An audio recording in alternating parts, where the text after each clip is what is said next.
Chapter 957, Leaving the Realm of Hell, new AHSS chapters are out. Please read them and let me know your thoughts in the comments. Nightmare's soul appeared to possess a sense of sentience as it floated alongside the trio, following them toward the portal that had been opened by the previous Dark Lord. As Michael and Gaia approached the portal, Gaia turned towards the radiant orb of light, her voice filled with affection. "Goodbye for now, little lizard," Gaia said softly, her tone carrying a mixture of reassurance and longing. "I promise you. We will return soon to bring you out of this wretched place. Hang in there." Buzz, unable to resist the opportunity for another witty comment, interjected with a mischievous grin on his mosquito face. "And don't worry, soul buddy. While they're gone, I'll be here protecting you from all the fiendish hell walkers in hell. They won't dare lay a hand on you." Michael rolled his eyes, accustomed to Buzz's humorous remarks, but couldn't help but chuckle. "Buzz, I assure you, Nightmare's soul will be safe in your capable, well, your hands," he replied, adding a touch of sarcasm to his words. Buzz, always the opportunist when it came to matters of beauty, couldn't help but bring up the subject again. "By the way, Michael, when I come to your world, are there any other handsome mosquitoes that I should be worried about? I wouldn't want any competition when it comes to attracting all those lovely ladies." Michael couldn't help but shake his head, a smirk playing on his lips. "Buzz, my dear friend, you will be the epitome of mosquito handsomeness in my world. There won't be any rivals for your charm and wit, I can assure you." Buzz's compound eyes lit up with excitement, and he straightened his giant frame, puffing out his chest. "Ah, excellent. Just as I suspected. No mosquito can compare to my dazzling allure. Brace yourselves, ladies, for the legendary Buzz, the suavest mosquito warrior in all the realms." Gaia and Michael exchanged amused glances, realizing that Buzz's sense of self-confidence was as exaggerated as ever. But at that moment, they couldn't help but appreciate the camaraderie and lightheartedness Buzz brought to their mission. As the trio prepared to part ways, Michael and Gaia entered the portal while Buzz remained behind in the realm of hell. Buzz waved them off with a comical flourish of his wings. "Farewell, my courageous companions. I'll keep Nightmare's soul safe and sound. And when you return, be prepared to hear tales of my heroic escapades and conquests." With that, they bid their temporary goodbyes, each filled with their own hopes and fears for the journey ahead. Little did they know that the road they were embarking on would be fraught with danger, surprises, and the undeniable charm of a mosquito who pretended to be a fearless warrior. A year had passed in the outside world since Michael and Gaia had ventured into the realm of hell. The passage of time within the infernal realm was distorted, with every hour spent there equivalent to a month in the world beyond. Thus, although Michael's actual presence in hell lasted only 12 hours, a significant year had elapsed in the realm of mortals.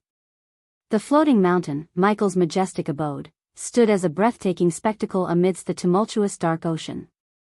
It defied gravity, hovering with an air of both mystique and grandeur. Shaped like an enormous sword, the mountain seemed to pierce the very heavens, its towering form commanding attention and awe. From afar, one could witness the castle that adorned the floating mountain, an ambitious construction project undertaken by diligent dwarves. However, the castle's completion had been halted prematurely, leaving it only a third finished. The architectural marvel appeared as a blend of craftsmanship and exposed scaffolding, showcasing the aspirations and work-in-progress nature of its creation. The floating mountain remained suspended above the dark ocean, a tumultuous expanse where tempestuous forces reigned supreme. Endless storm clouds cast an eerie ambience, shrouding the sky in perpetual darkness. Lightning crackled across the firmament, illuminating the churning waves below. Tornadoes spun wildly, their spiraling fury whipping up powerful winds that howled through the expanse. The dark ocean, in all its tumult, was a sight to behold. The waters roiled with ferocity, churning with monstrous waves that crashed against each other in a tumultuous dance. Foam and mist sprayed into the air, caught in the relentless assault of the raging storm. It was a place where chaos and power intermingled, reflecting the nature of the Dark Lord who resided within the floating mountain. As one gazed upon the scene, the imposing presence of the floating mountain and the dark ocean invoked a sense of both dread and fascination. It was a testament to the might and dominion of the god of darkness, an embodiment of the formidable forces that lay under his control. The vampires, members of the Dark Lord's formidable army, swirled through the air around the floating mountain in an intricate dance. Clad in flowing black robes that trailed behind them, they seemed to meld seamlessly with the shadows, their presence both stealthy and foreboding. As they patrolled the mountain, the vampires moved with an ethereal grace, their movements fluid and precise. Their pale complexions stood out against the dark backdrop, giving them an otherworldly appearance. The absence of wings did not hinder their aerial maneuvers. Instead, they seemed to glide effortlessly through the air, defying gravity with an unearthly prowess. Their vigilant eyes scanned the surroundings, their gaze piercing through the shrouds of darkness. Each vampire possessed heightened senses, ever alert to any potential threats. Their allegiance to the Dark Lord bound them together, their loyalty unwavering as they carried out their duties. Unbeknownst to the vampires, a change was on the horizon. They continued their patrol, unaware that the Dark Lord was on the precipice of returning from the depths of hell. The imminent arrival of their leader would soon bring upheaval and renewed purpose to their ranks, altering the very fabric of their existence. Elidor diligently labored over a device adorned with intricate runes within the portal room. Unbeknownst to him, his task was on the verge of being rendered obsolete, for the Dark Lord, Michael, was on the brink of returning to their world. As Elidor immersed himself in the delicate intricacies of the runes, a sudden surge of energy rippled through the portal and set the silver outline ablaze with an ethereal glow. Startled, Elidor staggered backward as the portal radiated an intense brilliance, casting a cascade of shimmering lights across the room. A swirling vortex, dark as the abyss itself, materialized within the portal's confines. Powerful winds gushed forth, ruffling Elidor's golden robes and tousling his brown hair.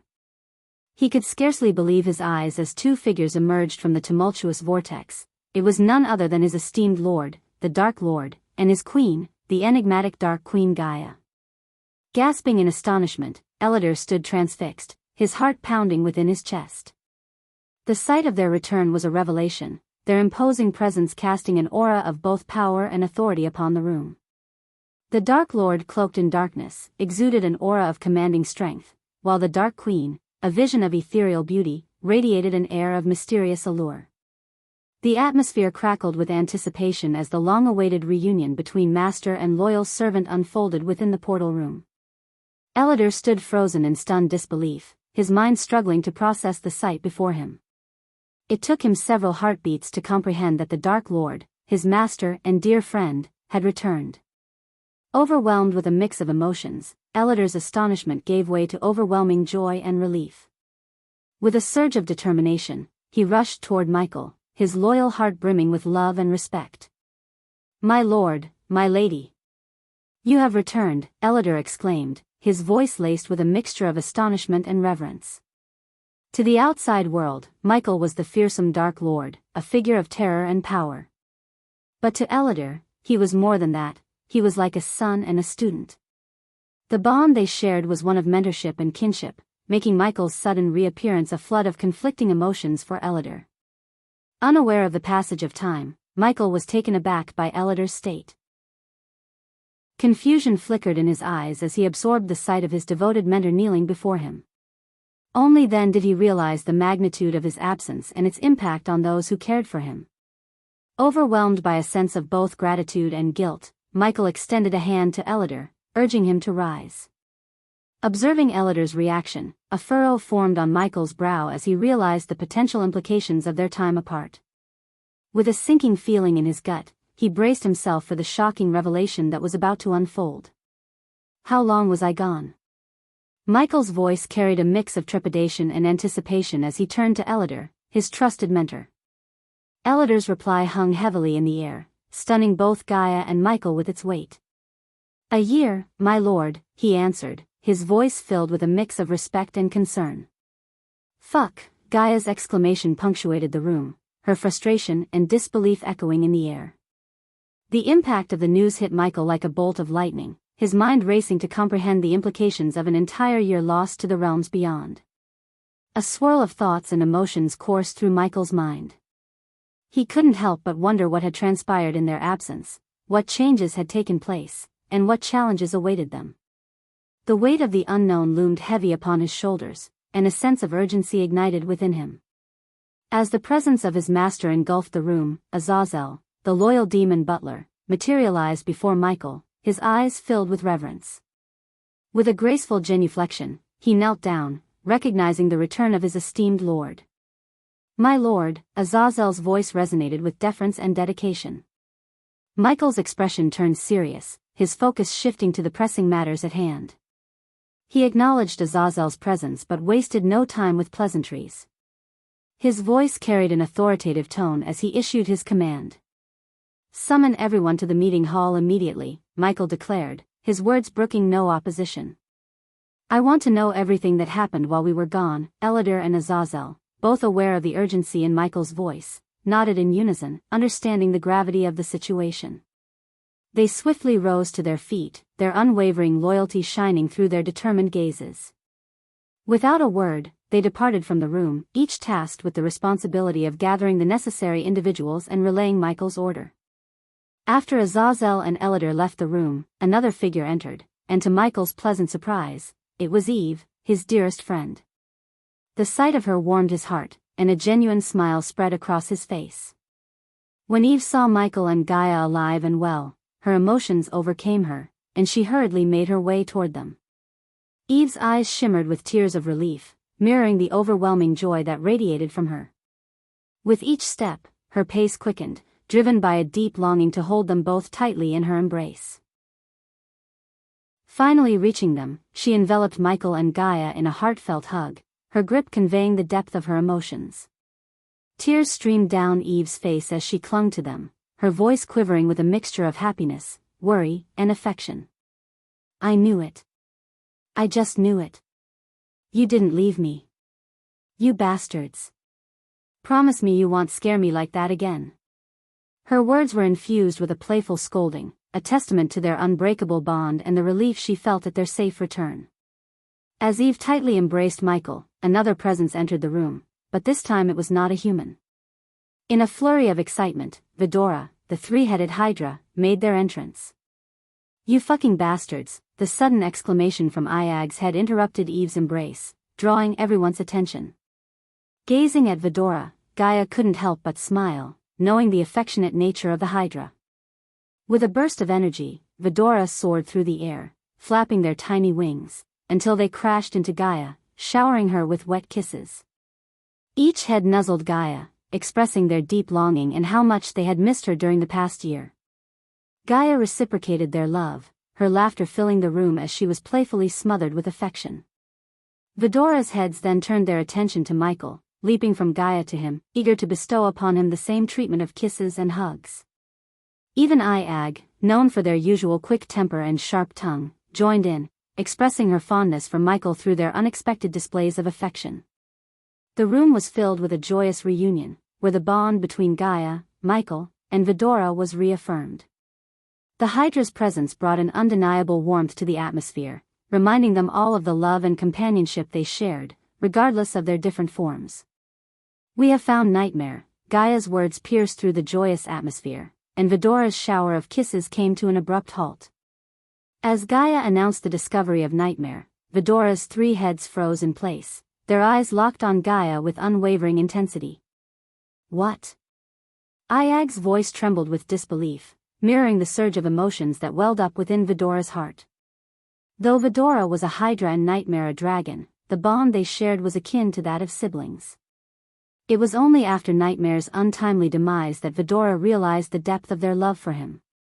Now, upon hearing Gaia's revelation, a whirlwind of emotions swept through their being. At that moment, Sarba, Iag, and Cain, each head of Vidora, experienced a surge of conflicting feelings. Hope intermingled with lingering grief, and the bittersweet taste of longing permeated their thoughts. They had missed Nightmare dearly, and the mere possibility of his return ignited a flicker of hope within their hearts. Vidora's heads, usually lively and animated, now remained motionless, their expressions filled with a mix of anticipation, disbelief, and a longing for the reunion they had never thought possible.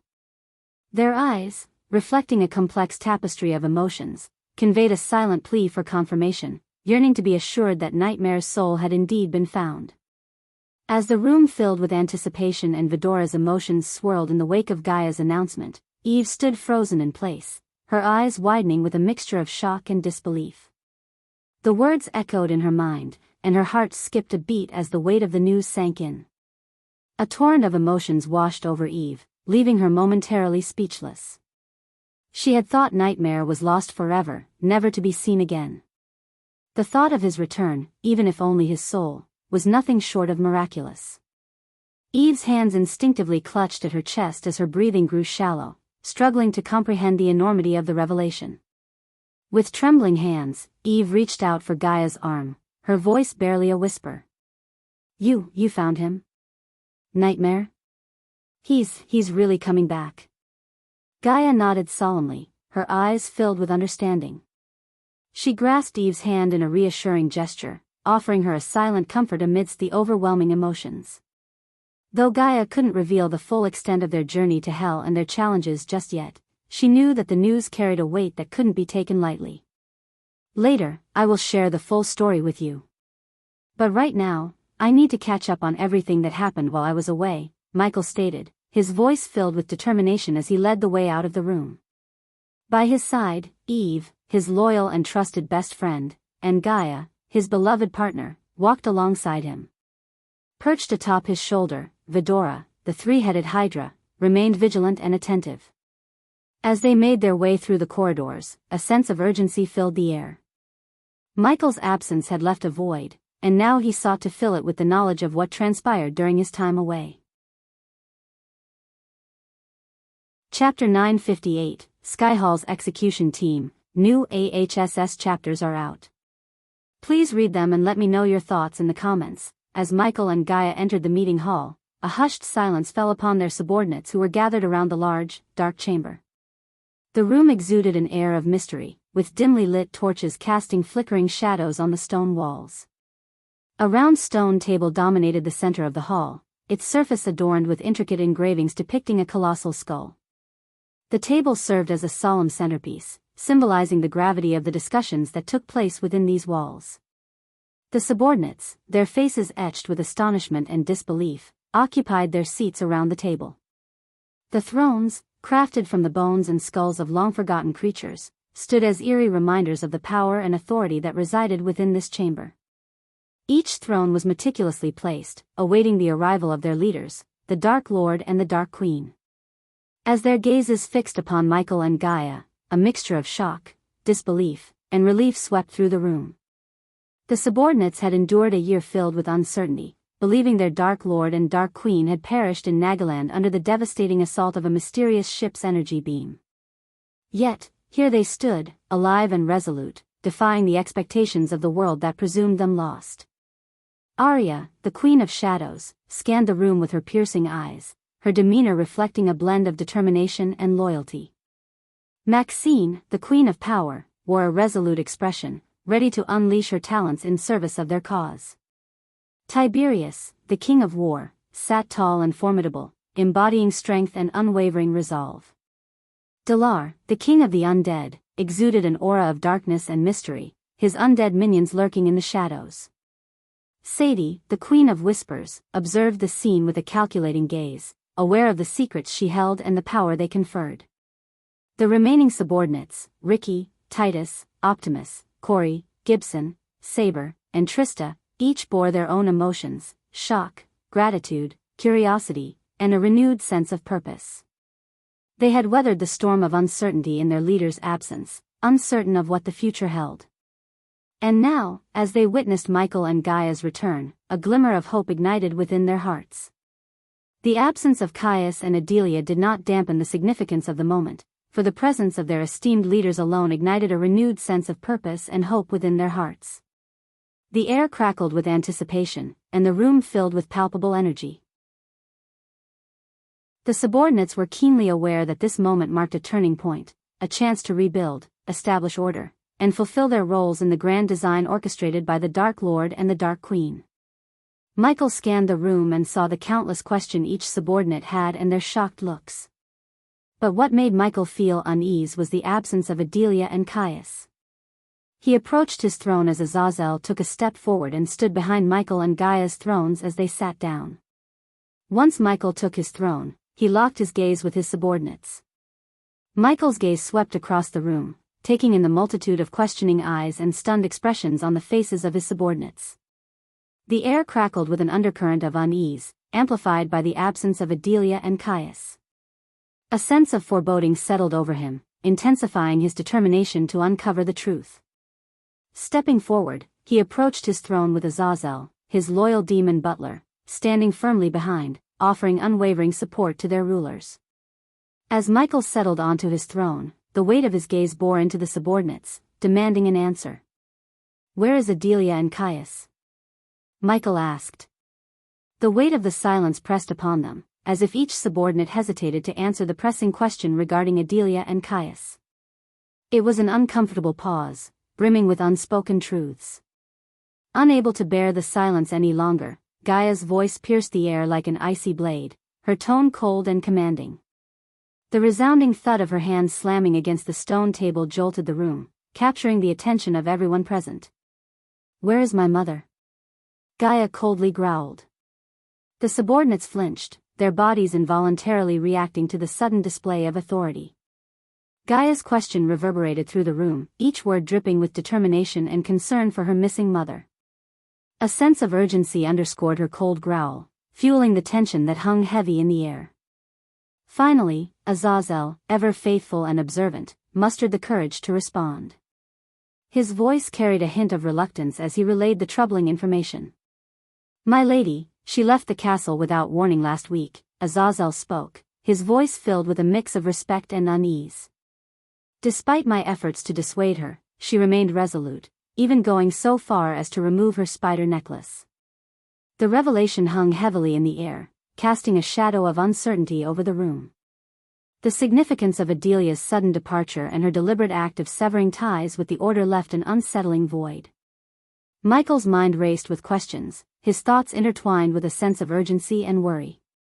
The absence of Adelia, Gaia's mother and a vital member of their collective, only added to the complexities they faced. "She can take care of herself," Michael reassured Gaia. Despite Gaia's inherent knowledge of her mother's strength, Michael's reassurance brought her a sense of solace. Adelia, being a half-immortal on the cusp of reaching the immortal stage, possessed a power that few could match. Gaia's anxiety began to dissipate as she absorbed Michael's unwavering confidence. With a brief exchange of glances, their unspoken understanding was reaffirmed, and Michael redirected his attention to the gathered subordinates. As his gaze traversed the room, Michael's piercing eyes locked onto Sadie, his trusted source of information. "Sadie, where is Caius?" The weight of his inquiry hung in the air, the silence echoing with anticipation. Sadie, visibly trembling, summoned her courage and took a deep breath before delivering her response. "The Sky Hall, they hanged him alive, my lord." "Caius is no longer among us," Sadie's voice carried a somber weight, her words piercing the heavy silence that had enveloped the room. Gaia's reaction was immediate, her features contorted with a mix of shock and fury. The room seemed to shudder in response as if reflecting her emotions. The torches lining the walls flickered, casting eerie shadows that danced upon the stone surfaces. At that moment, ominous darkness seemed to envelop the chamber, amplifying the gravity of the news. The realization of Caius' demise, a loyal member of their ranks, ignited a flame of fury within Gaia, its intensity threatening to consume her. Yet, amidst the storm of emotions, Michael remained resolute, his countenance betraying little of the turmoil that churned within. His gaze held an eerie stillness, a mask of detached composure.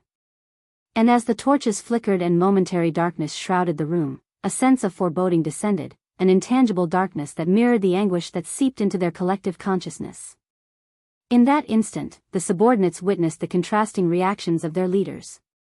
Gaia's anger, palpable and unrestrained, collided with Michael's cold detachment. Michael's piercing gaze swept across the room. His voice laced with an icy calmness as he addressed his subordinates. The weight of their presence and the gravity of the news hung heavy in the air, demanding answers. "Tell me, what else happened in our absence?" Michael's words cut through the lingering silence, his tone brooking no resistance. Maxine, with her keen knowledge of the world's affairs, was the first to speak up. Her voice trembled slightly as she relayed the disconcerting events that unfolded during their absence. The Sky Hall, my lord, accused Caius of collaborating with you, serving as your ally. In response, they dispatched a specialized execution team that hanged Caius and the senators of Kingdom Giselle and Maven. Maxine's voice carried a mixture of grief and anger, the loss of a trusted comrade weighing heavily upon her words. After Maxine, Sadie spoke up. Her eyes shimmered with a hint of darkness. She added to the growing list of unsettling changes that had occurred. Not only that, my lord, but the Sky Hall also dismantled all the sects across the realm. They forced the disciples to attend academies in the Akilan realm, including Maze Roth, for further cultivation and training. The prestigious Sunrise sect, where you were once a student, was not spared. Fortunately, we were able to bring sect leader Claire to the castle before the Sky Hall could arrest her. But the elders and Claire's grandfather Christopher was not so lucky, said Sadie. As the words hung in the air, Michael's face remained stoic, betraying no hint of emotion. Yet, deep within his eyes, a storm brewed. The news of Sky Hall's actions, particularly the dismantling of the sects, struck a raw nerve within him. The darkness that surrounded them seemed to grow denser, almost palpable, mirroring the weight of his thoughts. His grip tightened on the armrest of his throne, his fingers digging into the cold, unforgiving bone.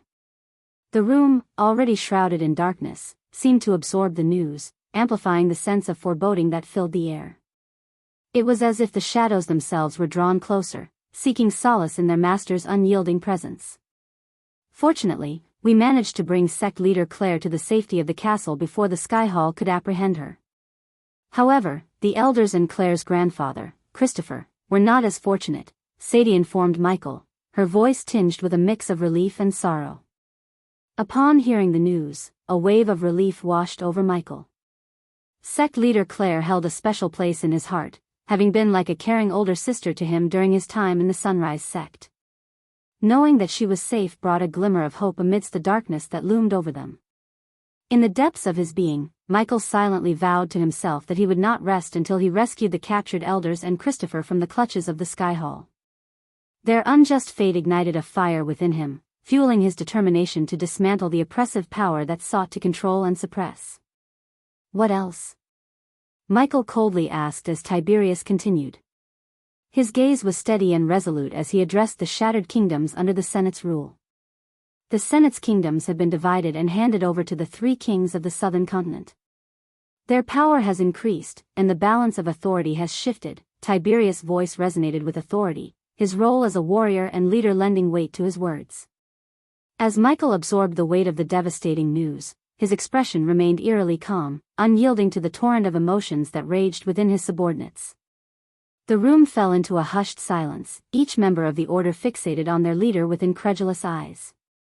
They had expected rage, despair, or even a flicker of anguish to mar his composed facade, but instead, they were met with a stoic resolve. The shock and astonishment were palpable, hanging heavy in the air like an oppressive fog. Whispers were exchanged among the subordinates. Their voices were hushed with a mix of disbelief and awe. How could the Dark Lord remain so composed, so unfazed by the dire circumstances that had befallen their world? It seemed unfathomable to witness such a display of unwavering composure in the face of overwhelming adversity. Finally, Michael inquired about Noah and his family. What happened to Noah and his family? Michael's voice carried a hint of trepidation as he inquired about Noah and his family. The subordinates exchanged uneasy glances, well aware of the complex history that had unfolded a year ago in Nagaland. It had been revealed that Noah Winston, the supreme guardian entrusted with the task of vanquishing the Dark Lord, was, in fact, Michael's long-lost brother. The revelation had shaken their world to its core, and the truth had come to light through Diana, who had unveiled herself as Michael's mother. However, the aftermath of this revelation was fraught with tension and unresolved emotions. Michael had steadfastly refused to acknowledge the Winstons as his family, unable to forgive Diana for the decision she had made, casting him aside and sending him to Earth when he was just an infant. This refusal to accept them as his kin hung heavily in the air, casting a shadow over any discussion involving Noah and his family. The subordinates hesitated, their expressions mirroring the delicate nature of the topic at hand. It was a tightrope they navigated, torn between loyalty to their leader and the intricate web of familial ties that had been unveiled. Eyes darted back and forth, seeking guidance or permission to speak on the matter, yet apprehension lingered in the room like an unwelcome guest. After a tense pause, it was Sadie who mustered the courage to address Michael's query, her voice laced with caution.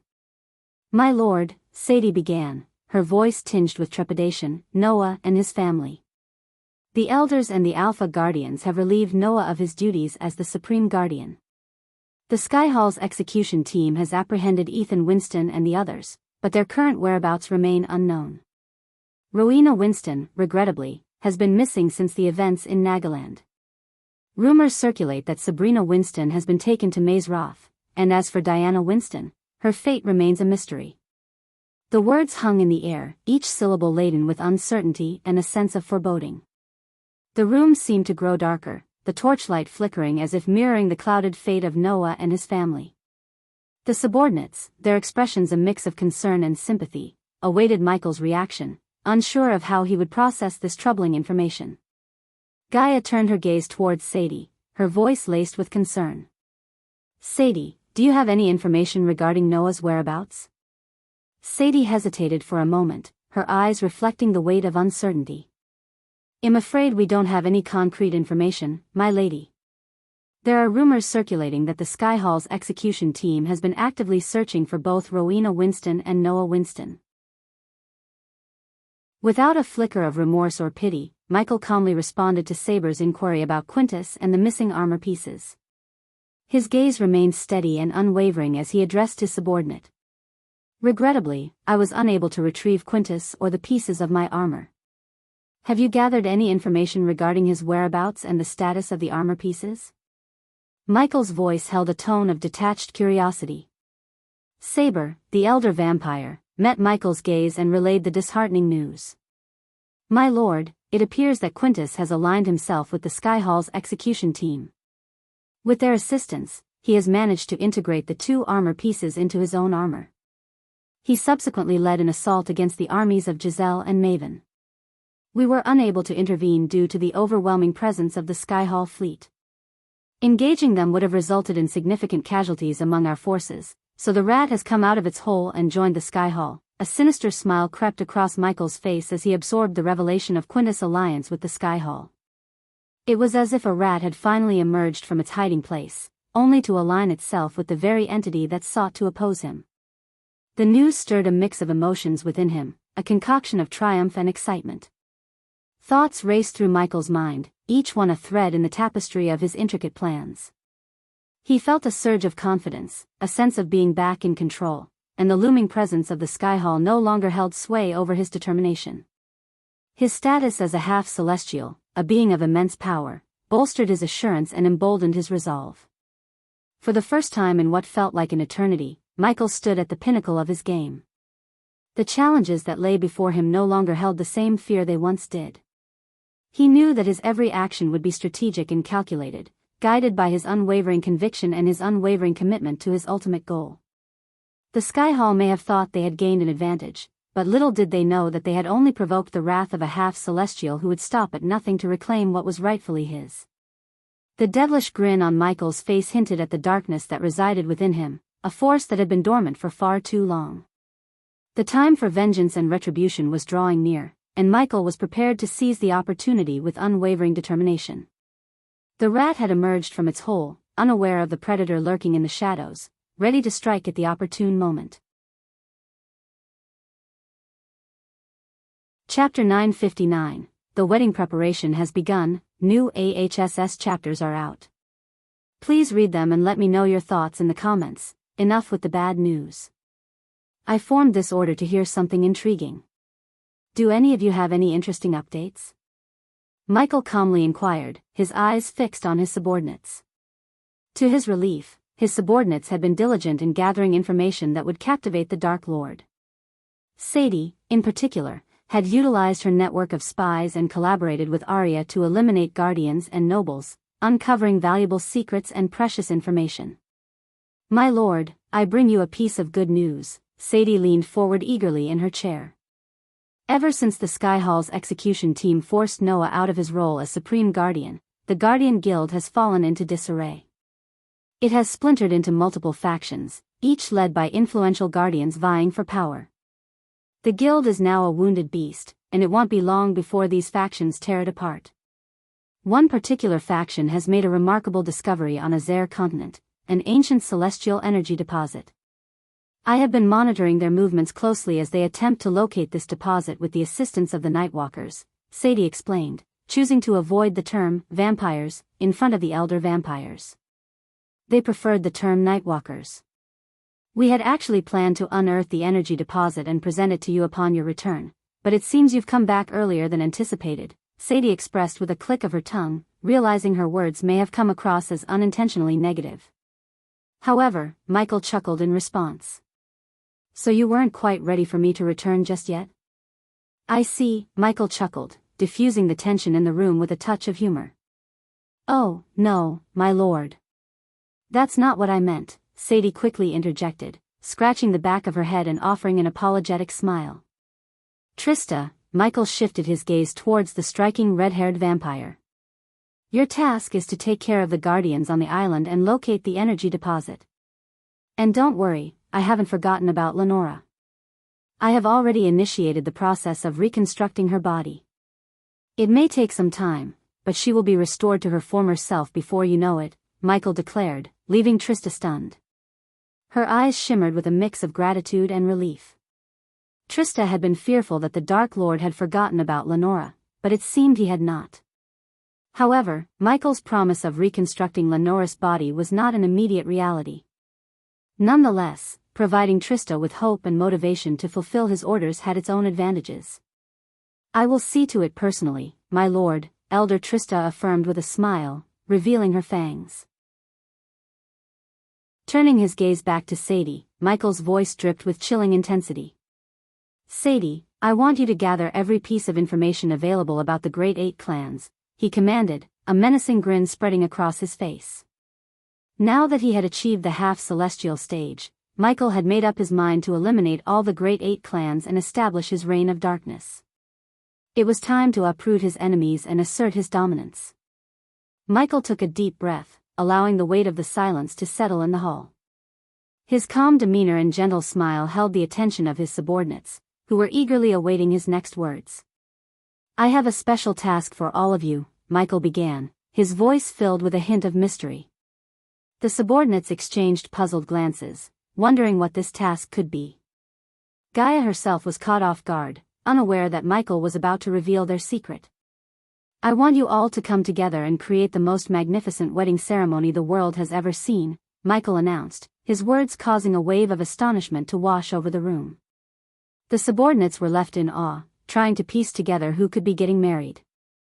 Even Gaia, caught up in the moment, couldn't help but feel a mixture of surprise and excitement, unaware that the wedding Michael spoke of was their own. With a playful roll of her eyes, Iag perched atop Michael's shoulder, expressing her impatience. Michael's eyes sparkled with excitement as he addressed his subordinates once again. Utilize all resources at your disposal and spare no expense. I want to be amazed, Michael emphasized, his voice filled with anticipation.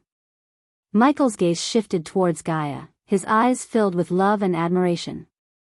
I have found the most incredible woman in the world, and I am going to marry her, he declared, his voice filled with genuine affection. Gaia's heart skipped a beat as she locked eyes with Michael, a mixture of surprise and joy shining in her eyes. Gaia's heart swelled with happiness as Michael's words sank in. A radiant smile graced her face, and her eyes sparkled with joy. The thought of their impending wedding filled her with a sense of excitement and anticipation. She couldn't have asked for a more perfect partner than Michael, the man she deeply loved and admired. In that moment, she felt a profound sense of gratitude and contentment, knowing that they were about to embark on a lifelong journey together. As the subordinates observed the exchange between Michael and Gaia, they couldn't help but be captivated by the undeniable chemistry and deep connection that radiated between them. It was as if the Dark Lord and the Dark Queen were destined to be together, their souls intertwined in a bond that transcended time and space. They witnessed the tender way Michael looked at Gaia, and the genuine happiness that filled Gaia's eyes as she gazed back at him. It was evident to everyone in the room that they were witnessing a pair made in heaven, a perfect match in every sense. The subordinates couldn't help but feel a sense of awe and admiration for the love that blossomed between their leaders, and they knew that this union would only strengthen their cause and bring them closer to their shared goals. Eve's heart leaped with delight as she heard the joyful news of Michael and Gaia's impending wedding. She couldn't contain her excitement, and a wide smile spread across her face. In that moment, a surge of pure happiness coursed through her veins, and she felt an overwhelming urge to express her joy. Unable to resist the overwhelming emotions, Eve stood up from her chair, her eyes brimming with tears of happiness. Without hesitation, she took a few quick steps and swiftly closed the distance between herself and the couple. With her heart overflowing with love and excitement, she enveloped both Michael and Gaia in a warm, tight embrace. In that tender moment, the trio shared an unspoken bond of friendship and camaraderie. Eve's hug conveyed her genuine happiness for their union and her deep affection for both of them. It was a testament to the unbreakable bond they had formed over the years. As she held them close, the room was filled with an aura of warmth and love, as if their embrace symbolized the unity and support of their loyal friendship. Eve's presence and heartfelt embrace further solidified the joyous atmosphere in the hall. The subordinates watched with smiles on their faces, their hearts touched by the genuine love and friendship displayed before them. They knew that Eve's gesture was a testament to the unbreakable bond shared between these three extraordinary individuals, and they couldn't help but feel a renewed sense of unity and happiness. Eve's eyes sparkled with joy as she held Michael and Gaia in her embrace, and with heartfelt sincerity, she shared her congratulations. God! You two are finally going to tie the knot. I couldn't be happier for you, Eve exclaimed, her voice filled with excitement and happiness. You found your perfect match, Ghost. Gaia, you've captured the heart of our mighty Dark Lord. This is a moment to celebrate. Eve continued, her words filled with genuine warmth and affection. I can't think of a more deserving couple to embark on this incredible journey of love and unity, Eve expressed, her voice brimming with admiration. As your best friend, I'll be by your side every step of the way, supporting you both in creating the most enchanting and unforgettable wedding imaginable, Eve vowed, her eyes shining with sincerity. As the news of Michael and Gaia's impending wedding sank in, a wave of excitement and joy swept through the room. The subordinates exchanged glances, their faces beaming with happiness, and one by one, they approached the thrones to offer their heartfelt congratulations. Arya, the Queen of Shadows, stepped gracefully towards them, her voice filled with warmth. Your love is an inspiration to us all. May your wedding be a celebration of light and darkness intertwined, uniting two souls destined to conquer the world together. Maxine, the Queen of Power, beamed with pride. I have witnessed your strength and determination firsthand. Now, let your love shine as brightly as the sun, guiding us all towards a future filled with hope and prosperity. Tiberius, the King of War, stood tall and spoke with unwavering loyalty. You have proven yourselves as formidable leaders. Let your union serve as a symbol of unity, forging alliances and bringing peace to our lands. Dalar, the King of the Undead, approached with a respectful bow. May your love transcend boundaries, just as the darkness embraces all. Together, you shall lead us into a new era, where even the shadows shall find solace. Sadie, the Queen of Whispers, spoke softly, her eyes filled with sincerity. Your love story is like a whispered secret, spreading hope and courage. May your wedding be a symphony of secrets shared, binding us all in unity. Ricky, with his jovial nature, couldn't contain his excitement. Cheers to the Dark Lord and the Dark Queen. Let this wedding be a grand feast, filled with laughter, joy, and everlasting memories. Titus and Optimus, the kings of supplies, shared a knowing smile. In the realm of love, you have found the most valuable treasure. As we provide the materials for your wedding, know that we stand with you, ensuring every detail is perfect. Cori, the Queen of the Seas, raised her voice with enthusiasm. From the depths of the ocean to the heights of the skies, your love will conquer all. May your wedding be a celebration of adventure and boundless possibilities. Gibson, the king of the skies, expressed his admiration. Your love soars higher than any aircraft. Let your wedding be a testament to the heights we can reach when love guides our path. Saber and Trista also offered their genuine well wishes with smiles and nods, expressing their support and joy for the couple. At that moment, surrounded by their loyal subordinates, Michael and Gaia felt an overwhelming sense of love and unity. The room was filled with congratulations, laughter, and heartfelt blessings, as the Dark Lord and the Dark Queen prepared to embark on a new chapter of their lives together. Michael's countenance shifted as the cheerful atmosphere settled, his smile fading into a serious and determined expression. He stood up from his throne, commanding the attention of his subordinates, who sensed the change in his demeanor. The room grew hushed, and a sense of anticipation filled the air. His voice resonated with intensity as he spoke, his words cutting through the silence like a sharp blade. I want a detailed report on the Skyhall's execution team. I want to know every name, every face, and every connection they have. I will personally pay them a visit. The gravity of his words weighed heavily in the room, and a sense of unease crept through the subordinates. Michael's unwavering determination was evident, and they knew he meant business. The Dark Lord's thirst for vengeance against those who had wronged him was palpable, and his subordinates braced themselves for the storm that was about to be unleashed upon the Skyhall's execution team. The subordinates exchanged silent nods, each understanding the importance of their task. They would delve into the depths of their intelligence networks, uncovering every piece of information related to the execution team. This would be a mission of utmost importance as they worked to unravel the web of conspiracies and connections that had led to the downfall of their beloved Guardian Guild. After giving his orders to his subordinates, Michael's gaze returned to his beloved Gaia. He spoke with a firm tone, concern evident in his eyes. You stay here and rest, Gaia. I don't want you to overexert yourself, Michael said, trying to reassure her. Gaia opened her mouth to object, but Michael gently placed his finger on her lips, silencing her. Eve, Vidora, I want you to keep a close watch on her, Michael commanded, turning to his loyal friend and his three-headed Hydra companion. Eve nodded with determination. Don't worry, Michael. I won't let her lift a finger. We have plenty to do before the most important day in a girl's life. With a grateful smile, Michael acknowledged Eve's dedication. He gestured for Azazel, his loyal demon butler, to accompany him as he prepared to leave the hall. Just as he was about to step out, Gaia couldn't help but ask the question that lingered in her mind. Where are you going? Gaia inquired, her voice filled with curiosity and concern. Michael paused, his eyes flashing with a mixture of determination and a hint of menace. He turned to face Gaia, his expression hardening. I have unfinished business to attend to. There are things I've left behind, and it's time to reclaim what is rightfully mine, he replied, his voice carrying an undercurrent of unwavering determination. Chapter 960. The Dark Lord's herbal garden. Once a bustling and vibrant place, the Sunrise sect now lay in eerie silence under the embrace of the night sky. The Lust Mountains, cloaked in darkness, loomed over the deserted sect with an air of mystery. The green forests that once flourished with life now appeared as dark shadows, their foliage rustling softly in the night breeze. The paved streets, once bustling with activity, now glistened under the pale moonlight.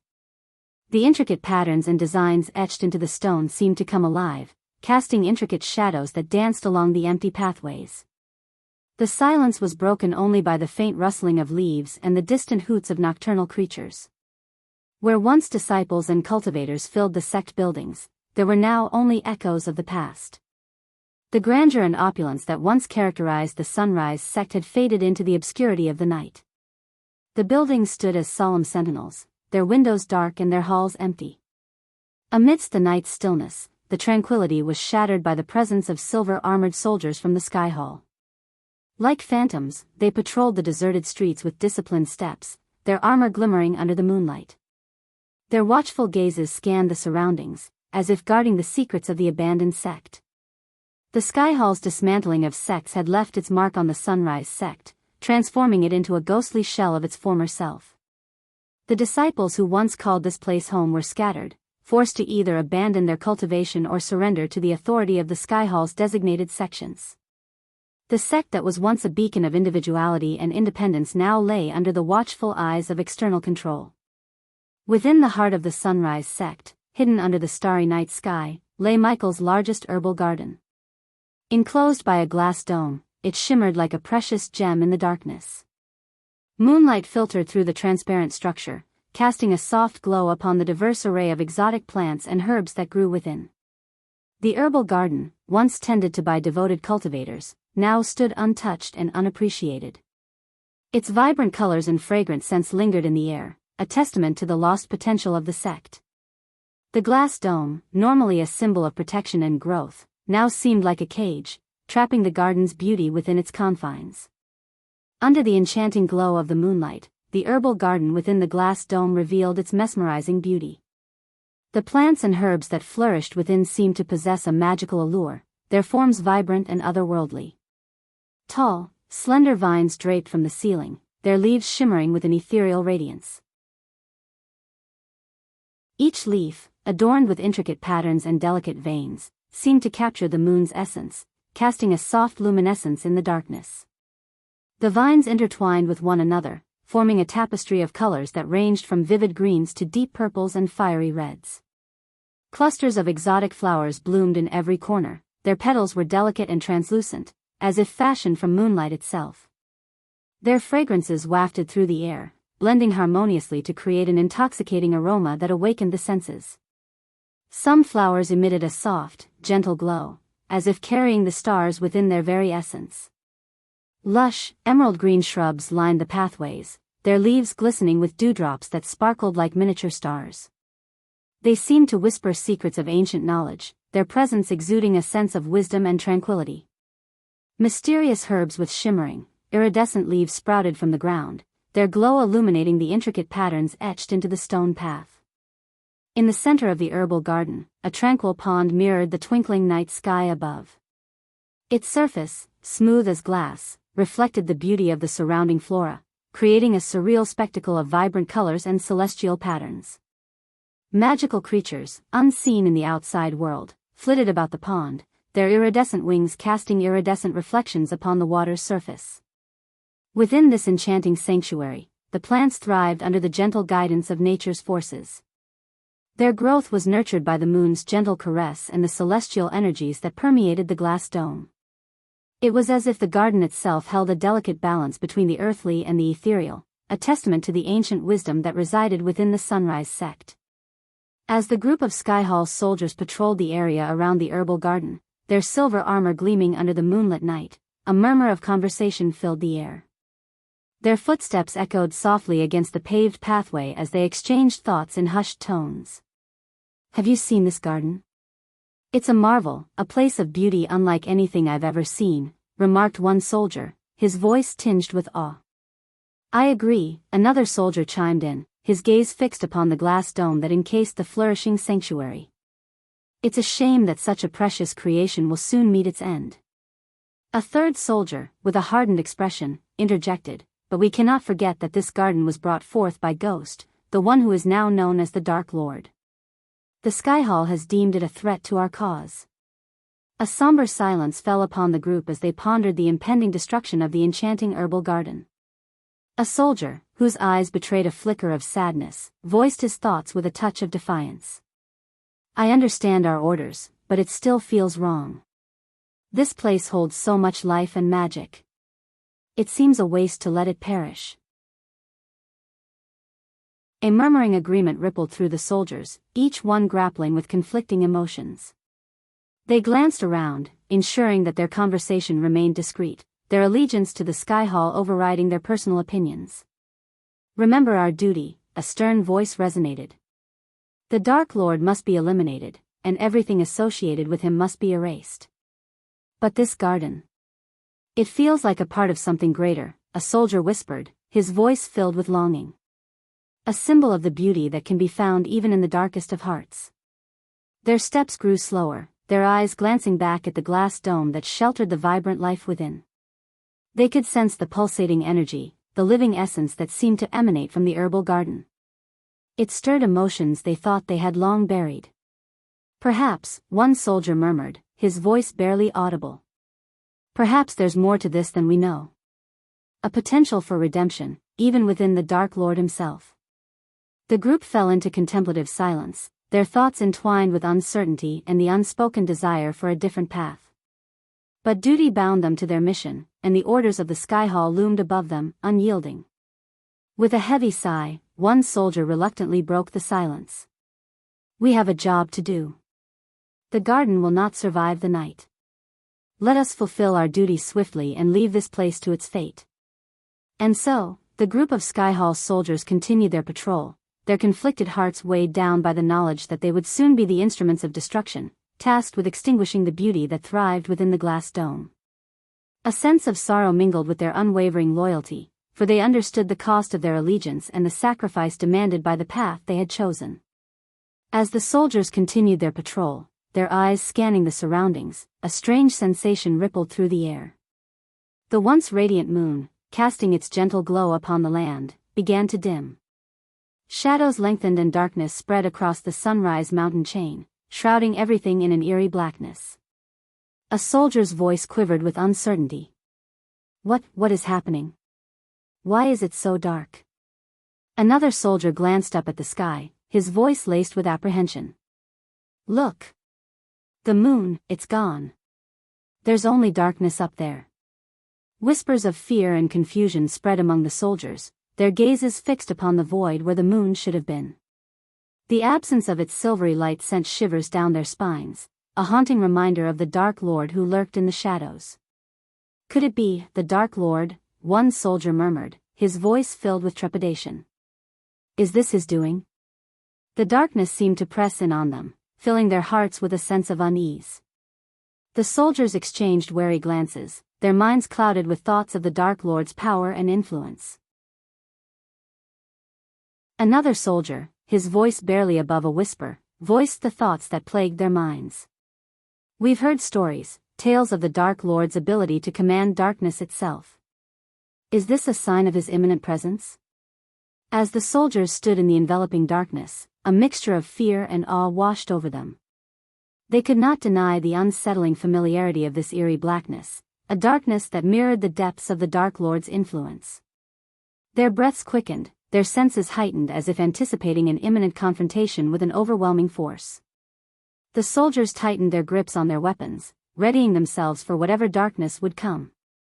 Amidst the palpable tension, a soldier's voice trembled, laced with a mix of dread and determination. We must stay vigilant, my comrades. The Dark Lord's reach knows no bounds. No matter the darkness that looms, we cannot falter in our mission. Our duty remains unchanged. Nodding in unison, the soldiers took a collective breath, their resolve solidifying in the face of the encroaching darkness. They would not waver, even as fear coursed through their veins. They were soldiers of the Sky Hall, standing as a barrier against the forces of darkness, no matter how overwhelming it may seem. And so, with hearts brimming with both fear and determination, the soldiers forged ahead, their steps steady and resolute. The absence of the moon's light only served to strengthen their resolve, reminding them of the immense task that lay before them in their battle against the enigmatic Dark Lord. As the darkness deepened, a chilling presence slithered through the shadows. Figures garbed in flowing dark robes emerged from the obscurity, their forms almost merging with the night. Only their gleaming fangs, exposed beneath their black hoods, betrayed their vampiric nature. The soldiers, their hearts pounding, froze in their tracks as the hooded figures closed in. The soldiers could feel the weight of their gaze, an intense scrutiny that sent shivers down their spines. Fear gripped their chests, tightening like an iron vice. Distant screams pierced the air, carried on the cold wind that swept through the mountain chain. The soldiers exchanged fearful glances, their expressions mirroring the horrors unfolding in the unseen depths of the darkness. The scent of blood, thick and metallic, tainted the air, assaulting their senses with its macabre presence. The soldiers knew that they were facing a force beyond their comprehension. The Dark Lord's minions had arrived, heralded by the ominous darkness and the echoes of agony that now resonated through the once tranquil landscape. Whispers of terror reverberated among the soldiers, each voice trembling with dread. What is happening? How can this be? The realization sank in. They were no match for the encroaching darkness and the relentless army of the Dark Lord. Their well-honed training and unwavering dedication now seemed futile in the face of such overwhelming malevolence. Yet, even in the midst of their terror, a flicker of defiance glimmered within some of the soldiers. They tightened their grips on their weapons, their resolve flaring like a solitary flame amidst the encroaching darkness. "We must stand strong," one soldier spoke, his voice quivering with determination. "For the Sky Hall, for our purpose, we cannot yield to the terrors of the Dark Lord. We fight for the light that still remains." When the soldiers steeled themselves, their hearts entwined with fear and valor, they prepared to face the oncoming onslaught. The hushed whispers and eerie silence gave way to the clash of metal against Fang, the screams of battle mingling with the cries of the Forsaken. As the vampires descended upon the Sky Hall soldiers, their movements were a blur of inhuman speed and agility. With predatory grace, they pounced upon their unsuspecting targets, teeth bared and claws poised to strike. The soldiers fought desperately, their swords slashing through the air in a valiant attempt to defend themselves. But they soon discovered that these creatures were unlike anything they had ever encountered. Each strike aimed at severing a vampire's head, as they had been instructed, was met with lightning-quick evasion. The vampires twisted and contorted their bodies, evading the fatal blow with uncanny agility. Frantic whispers passed between the soldiers as they exchanged glances of frustration and determination. "The head! We must sever their heads," one soldier cried, his voice filled with urgency. Their movements became more calculated as they adapted to the vampire's agility. The soldiers coordinated their attacks, attempting to corner the elusive creatures and strike with precise and decisive blows. Yet, despite their synchronized efforts, the vampires proved maddeningly elusive, slipping away from the edge of death each time. With each failed strike, the soldiers' frustration grew, but they refused to yield to despair. They fought on, driven by a relentless determination to protect their comrades and uphold their duty to the Sky Hall. The vampires, sensing their advantage, became even more ruthless and relentless. Their attacks grew fiercer, their claws ripping through armor and flesh with terrifying ease. Wounds that would have incapacitated a mortal soldier were shrugged off as the vampires regenerated their injuries almost instantaneously. The soldiers' faces contorted with a mix of astonishment and frustration as they witnessed this supernatural regeneration. The sight only fueled their determination to find a way to vanquish these seemingly invincible foes. Amidst the chaos, one soldier's eyes flickered with a glimmer of insight. "Fire!" he shouted above the tumultuous battle. "We must use fire. It's their weakness." The soldiers quickly adjusted their tactics, seeking out torches and any means to ignite flames. With renewed vigor, they unleashed a barrage of fire upon the vampires, the scorching flames searing their undead flesh. The vampires howled in agony, momentarily driven back by the onslaught. But even as the flames consumed them, the vampires refused to yield. Their bodies smoldered and charred, yet they emerged from the flames, their eyes burning with an unquenchable hunger for blood. The soldiers watched in awe and horror as the vampires, now engulfed in an inferno, continued to fight, undeterred by the pain and destruction inflicted upon them. The realization settled heavily in their hearts: these creatures were not easily defeated. As the battle between the soldiers and the vampires waged on, a few soldiers caught a glimpse of a figure shrouded in dark mist hovering above the herbal garden, surrounded by its protective glass dome. Their eyes widened in both awe and terror as they recognized the Dark Lord himself. Time seemed to stand still as the soldiers momentarily diverted their attention from the relentless fight to witness this ominous sight. The Dark Lord's presence cast an overwhelming aura of malevolence, his dark silhouette contrasting sharply against the backdrop of chaos and carnage. Suddenly, two beams of darkness shot forth from the Dark Lord's eyes, cutting through the air like deadly lasers. The ground beneath him trembled as he unleashed his power, his intent clear. With precise and calculated precision, he began to sever the earth around the herbal garden, creating a rift that encircled it. The soldiers watched in astonishment and trepidation as the ground split open, a deep chasm forming around the herbal garden. The earth groaned and rumbled, its ancient connection to the mountain severed by the Dark Lord's dark powers.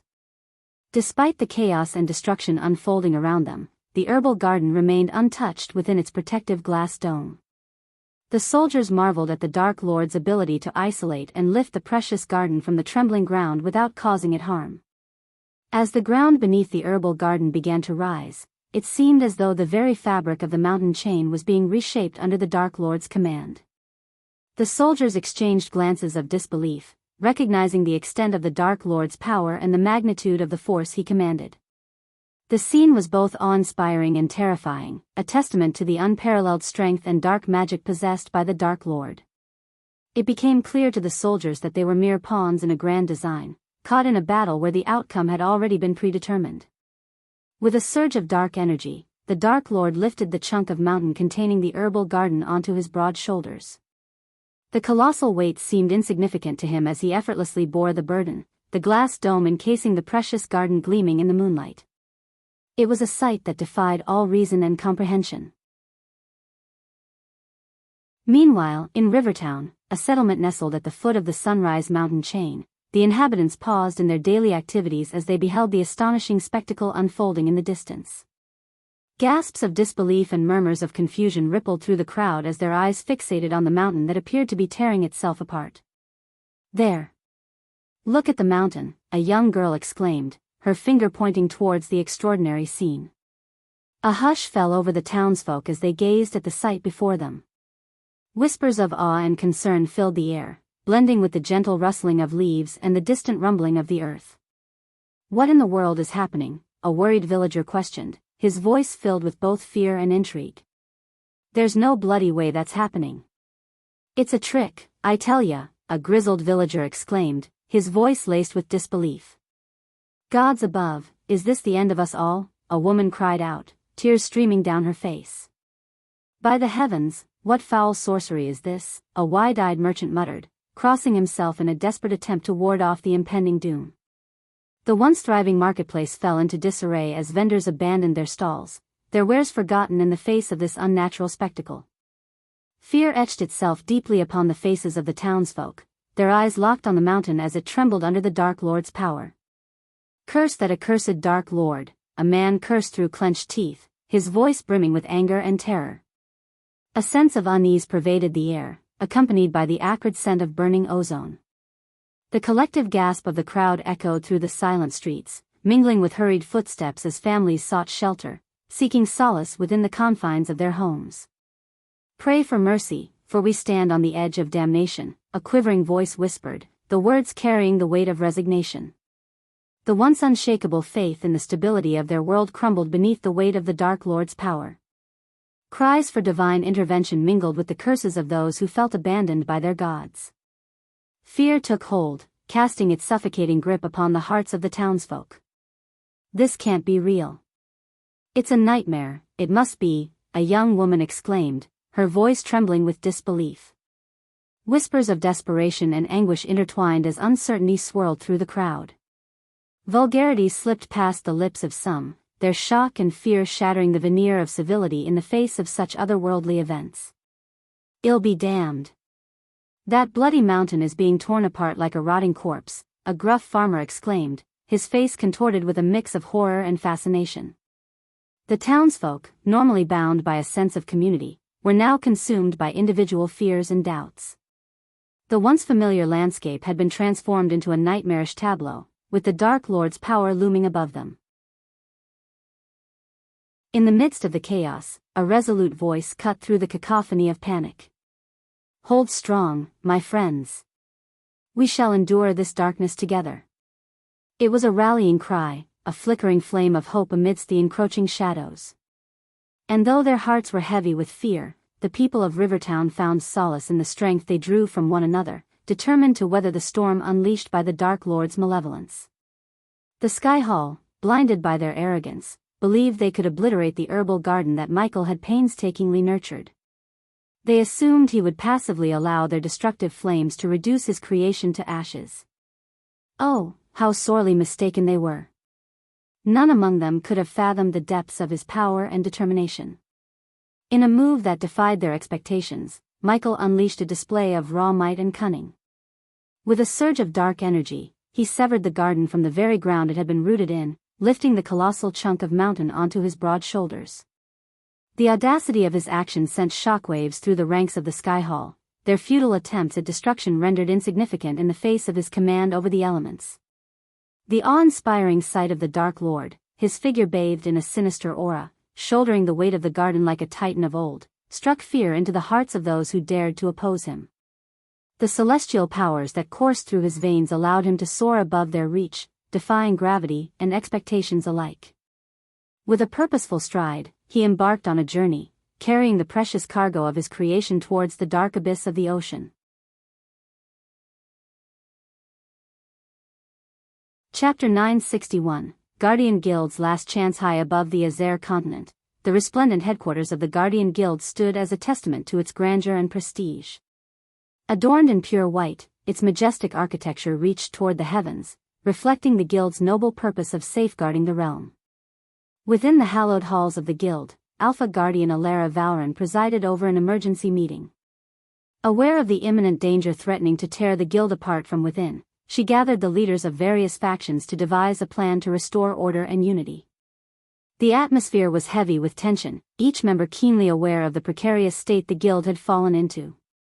Since the Skyhall execution team had ruthlessly stripped Noah of his revered title as the leader of the Guardian Guild and imprisoned Ethan Winston, Noah's esteemed father, the Guild had been left rudderless and vulnerable. In the absence of strong leadership, factions within the Guild had emerged, vying for power and influence, threatening to fracture the once unbreakable unity of the Guild. As the sole remaining Alpha Guardian appointed by Noah, Alara Valran bore the weight of the fallen. Her fellow Alpha Guardians, once pillars of strength and wisdom, had met their untimely demise during the harrowing Nagaland War, leaving a void that threatened the stability of the Guardian Guild. To preserve the Guild's integrity, Alara had no choice but to select new Alpha Guardians from the ranks of the talented and promising. These successors, though brimming with potential, lacked the seasoned experience and honed skill of their predecessors. Alara knew that with time, they would grow into their roles and shine brightly, but the pressing challenge was the absence of a unifying leader. Within the Guild's hallowed halls, ambitious and influential guardians had formed their own factions, eagerly awaiting the opportune moment to seize the coveted position of Guild leader. Once noble and devoted, these individuals had succumbed to the corrupting influences of greed and power, their allegiance to the Guild tarnished by their personal ambitions. Noah had diligently cleansed the Guild of corruption, but it seemed that the seeds of darkness had taken root once more. Alara recognized the urgent need for strong leadership to combat the insidious forces that threatened to tear the Guild apart from within.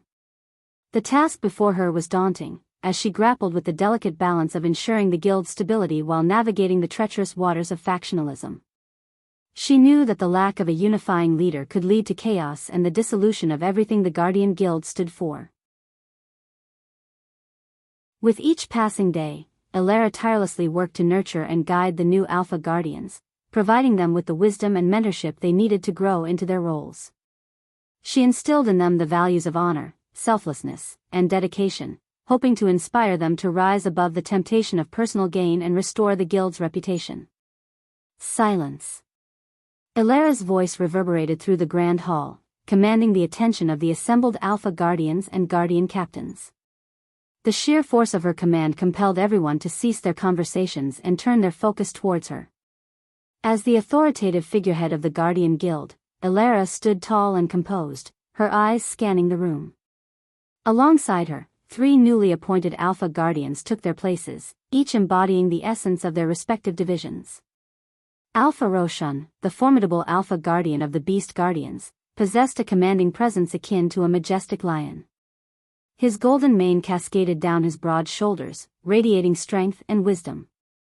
With a deep, rumbling voice, he spoke, his tone resonating with authority. "We face a critical challenge within our division," Alpha Roshan began, his gaze sweeping across the attentive audience. "The rise of factionalism has led to a deterioration of trust and unity among the Beast Guardians. We must address this swiftly and restore the bond that once bound us together."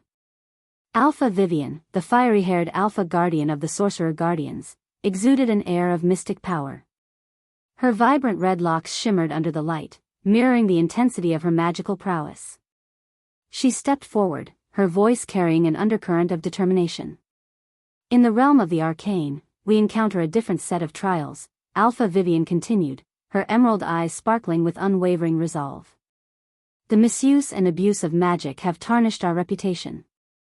We must instill stricter regulations and education to foster responsibility and discipline among our ranks. Alpha Garrick, the seasoned warrior and Alpha Guardian of the Warrior Guardians, emanated an aura of battle-hardened valor. His scars and weathered armor spoke of countless victories and sacrifices. With a deep voice etched with experience, he addressed the gathering. Our division grapples with a crisis of discipline, Alpha Garrick declared, his gaze penetrating through the room. Some of our warriors have strayed from their honorable path, yielding to personal desires and forsaking their duty. We must re-establish a code of conduct and reinforce our core values to restore the integrity of the Warrior Guardians. As each Alpha Guardian presented their concerns and proposed solutions, Ilara listened attentively, her expression a mask of thoughtful consideration. She understood that the problems within the guild ran deep, infecting every division. Yet, she also recognized the strength and potential of her newly appointed Alpha Guardians. With a sense of purpose and determination, Ilara addressed the room once more, her voice filled with a blend of authority and compassion. We stand at a crossroads, where the fate of the Guardian Guild hangs in the balance. But I have faith in each and every one of you, my fellow Alpha Guardians and Guardian Captains. Together, we will rise above the challenges that beset us, united in our purpose to protect and serve. The hall reverberated with a renewed sense of purpose and determination as Ilara's words echoed through the minds of those present. The challenges were great, but the Guardian Guild's potential for redemption was equally immense. With their unwavering resolve and unified efforts, they would pave the way for a brighter future, restoring the guild to its former glory.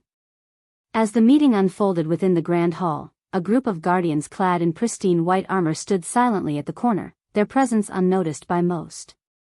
Led by Neela, a formidable figure with an aura of power that emanated from her soul-refining stage level 7 cultivation, they observed the proceedings with a mix of concern and determination. Neela's piercing gaze remained fixed on Ilara and the other Alpha Guardians, her expression one of quiet intensity. As Alpha Roshan concluded his statement, a low growl rumbled deep in Neela's throat, her frustration evident. "We cannot allow Noah's name to be tarnished any longer," Neela declared, her voice laced with determination. "He dedicated his life to the Guardian Guild and deserves justice. It is our duty to uncover the truth and clear his name." Alvaro, a member of Neela's group and the second strongest with his soul-refining stage level 4 cultivation, stood beside her. Unbeknownst to his comrades, he had been working as a spy for the Dark Lord, betraying his fellow guardians. Alvaro's mind buzzed with thoughts of the secrets he had uncovered, the information he had fed to the Dark Lord's army. As Neela voiced her intentions, Alvaro's eyes darted around the room, a calculated glint in his gaze. He knew that the unraveling of the Guardian Guild's internal strife would only serve to further his own agenda. The Dark Lord's promises of immortality and increased power tantalized him, clouding his judgment and fueling his ambition. While outwardly appearing to support Neela's determination to clear Noah's name, Alvaro silently calculated his next move. He pondered the secrets he had yet to uncover within the guild, knowledge that could prove invaluable to the Dark Lord's cause. The thought of presenting this information to his mysterious benefactors filled him with a sense of anticipation and the promise of greater rewards. Alvaro knew he danced a treacherous dance, walking a tightrope between loyalty to the Guardian Guild and his clandestine allegiance to the Dark Lord.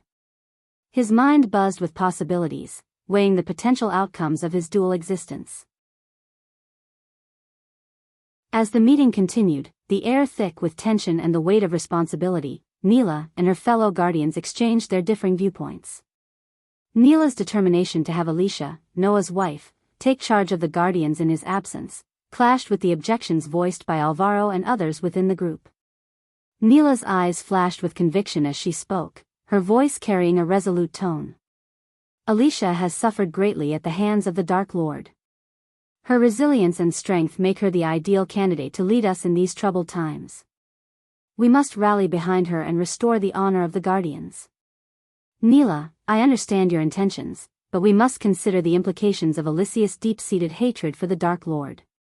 It has clouded her judgment, making her vulnerable to rash decisions that could endanger us all.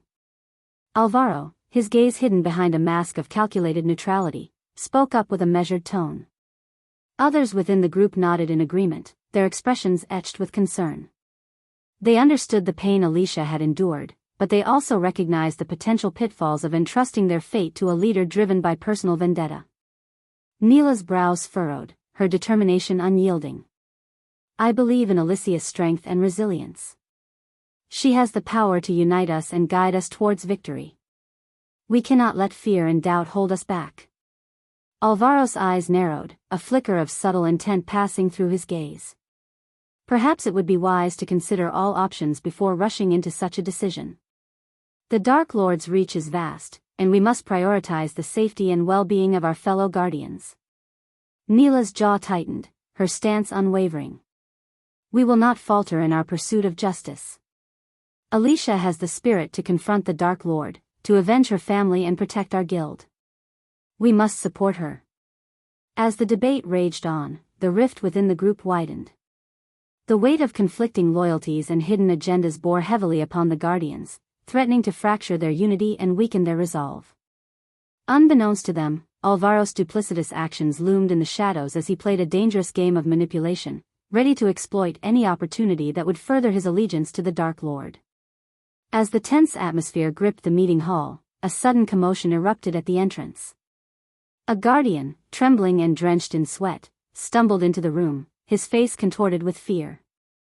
He stuttered and stammered, struggling to find his voice amidst the overwhelming terror that gripped him. Elara, her brows furrowing with concern, quickly moved forward, her eyes fixed on the shaken guardian. What has happened? Why are you so frightened? She asked, her voice laced with urgency. The guardian's words tumbled out in a jumble, his voice quivering with fear. "Tht the demon BB Butler, he's here. He waits outside, to deliver a message from the Dark Lord himself." A collective gasp swept through the room, the gravity of the situation sinking in. Elara's heart quickened, her mind racing with the implications of this unexpected arrival. Without hesitation, she led the way as the guardians rushed out of the hall, their gazes fixated on the figure awaiting them. As they stepped into the open air, their eyes fell upon Azazel, the demon butler of the Dark Lord. He stood alone, his neat butler uniform exuding an eerie sense of calm. His jet-black hair was impeccably combed to the side, framing a youthful face that belied the power that lay within. Crimson-red eyes bore into the guardians, an intensity in their gaze that sent shivers down their spines. The guardians, their hearts pounding with a mixture of fear and curiosity, couldn't help but shudder at the sight of Azazel, the demon butler of the Dark Lord. His presence alone seemed to cast a chilling aura that sent shivers down their spines. They couldn't deny the immense power emanating from him, knowing that he stood at the immortal stage level 9. Azazel's crimson eyes calmly scanned the assembled guardians, his gaze unyielding and devoid of fear, despite being deep within enemy territory. The sneer that tugged at the corners of his lips only heightened the unease that settled over the weaker guardians, who mumbled among themselves, their voices trembling with trepidation. He's so powerful. What chance do we have against him? One whispered, the words laced with a mixture of awe and fear. We mustn't let his presence deter us. We are the guardians, defenders of justice. Another whispered, trying to instill a sense of courage amidst the rising anxiety. As the guardians converged in the sky, their eyes fixed upon Azazel, their determination wavered in the face of his imposing figure. The weight of their duty pressed upon them, the magnitude of the situation becoming increasingly clear. Elara, her eyes narrowing with determination, stepped forward to confront Azazel. Her voice cut through the tense air, filled with authority and defiance. Why have you come here, Azazel? This is our territory, and I have every right to strike you down where you stand. Azazel's lips curled into a contemptuous smirk, his crimson eyes locked onto Elara. Oh, dear Elara, he sneered, his voice dripping with mockery. If the Guardian Guild were still strong, perhaps you would have had the chance. But without Noah, you are nothing. Just a collection of weaklings clinging to the remnants of a fading legacy. The Guardians bristled at Azazel's words, their collective anger and determination simmering beneath the surface. They exchanged glances, their resolve solidifying as they prepared to defend their honor and their home. Ilara's voice rang out, strong and unwavering. "We may have lost our leader, but our spirit remains unbroken. We are guardians, bound by duty and united in purpose. We will not yield to the likes of you." Azazel's eyes gleamed with a mix of amusement and malice. "Ah, the bravado of the desperate," he retorted, his tone laced with disdain. "But I am not here to engage in meaningless battles.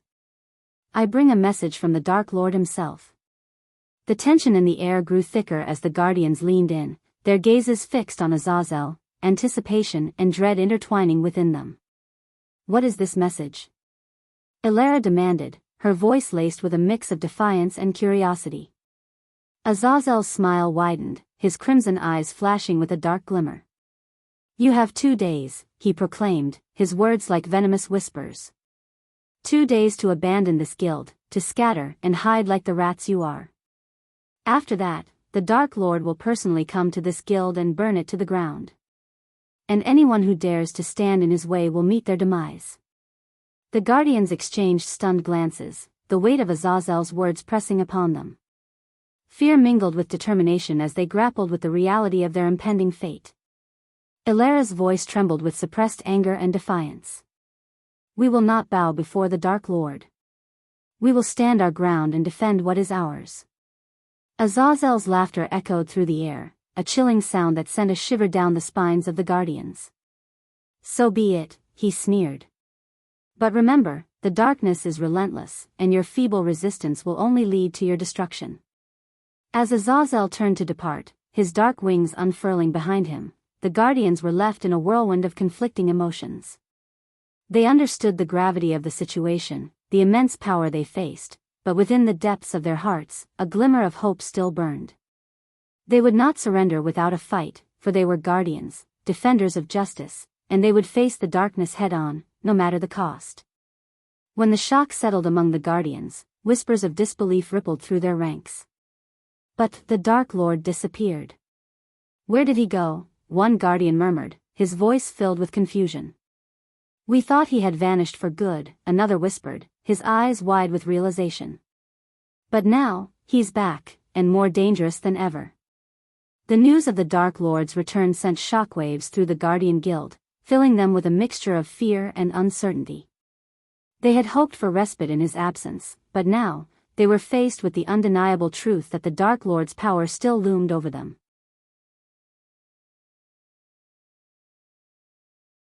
Chapter 962, No Backup for the Guardian Guild. Following the Dark Lord's chilling warning of the impending destruction of their Guardian Guild, Ilara retreated to the sanctuary of her meticulously arranged room. The space exuded an air of tranquility, with neatly stacked books lining the shelves and a captivating board game that challenged and sharpened her strategic thinking. Taking a purposeful stride, Ilara approached her table and deftly retrieved a silver bead from one of the carefully organized drawers. Inhaling deeply, she summoned her resolve and crushed the bead, unleashing a radiant burst of light that swiftly consumed her form, whisking her away from the room in an instant. In an instant, Ilara materialized within a grand and brilliantly illuminated hall. The space exuded a sense of majestic splendor, adorned with a colossal chandelier that bathed the room in a warm, ethereal glow. At its center stood a large stone table, flanked by sturdy stone chairs that beckoned to be occupied. Casting an imposing presence, a towering statue of a lady, entwined with a sinuous snake, commanded attention from one corner of the room. As Ilara, an elegant elf with golden hair and piercing blue eyes, entered the hall, she found herself confronted by several figures seated around the round table. Among them were Alicia, Celici, Evan Clark, and an enigmatic beast-man who concealed his features beneath a cloak of dark robes. "He is back," Ilara's voice resounded with a mix of urgency and determination, as she shared the news of the Dark Lord's return with her comrades. The revelation triggered a tumultuous wave of emotions within each individual, blending fear, anger, and an unwavering thirst for retribution against the Dark Lord. Yet, amidst the charged atmosphere, the enigmatic beast-man and Celici exuded an eerie calmness, almost as if they had anticipated the Dark Lord's resurgence. A serene smile graced Sales's face, as if she held secrets and plans beyond the reach of others. Sales's calm demeanor persisted as she responded to Alara's plea. "Then it's time to expedite our plans," she stated in a composed tone, her words carrying an air of determination. But Alara refused to yield, her fist tightening as she confronted Salisi. "No. We must devise a plan to save the Guardian Guild. Azazel, the Dark Lord's minion, has delivered a message, giving us a mere 2 days to abandon the guild before the Dark Lord himself arrives to obliterate it along with everyone inside," she implored, her voice filled with urgency and a desperate need for support. Sales's nonchalant response, laced with indifference, provoked a frown from Alara. "Why bother, honey?" Salisi retorted, her words dripping with an unsettling lack of concern. Sales's voice remained steady as she expressed her viewpoint, her words carrying an air of finality.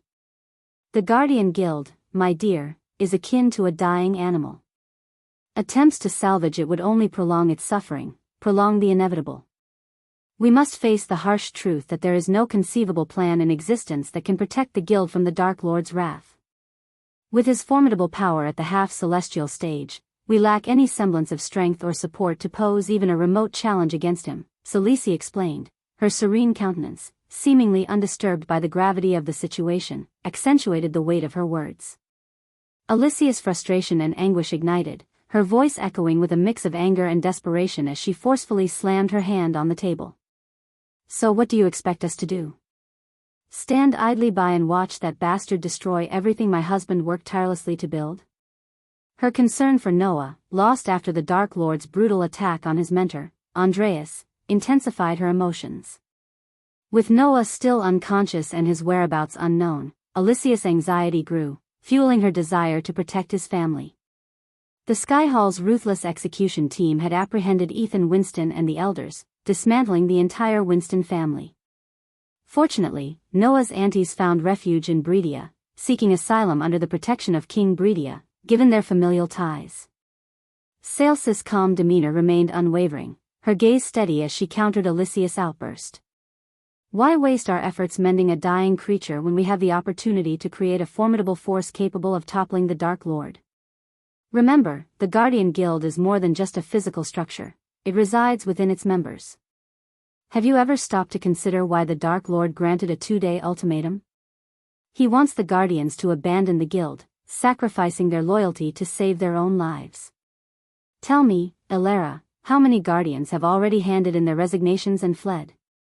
Sales's piercing gaze fixed upon Alara, demanding her attention. "Too many," Alara sighed wearily, her steps carrying the weight of exhaustion as she approached the table and took her seat. Weariness permeated her being, overshadowed by the daunting task at hand.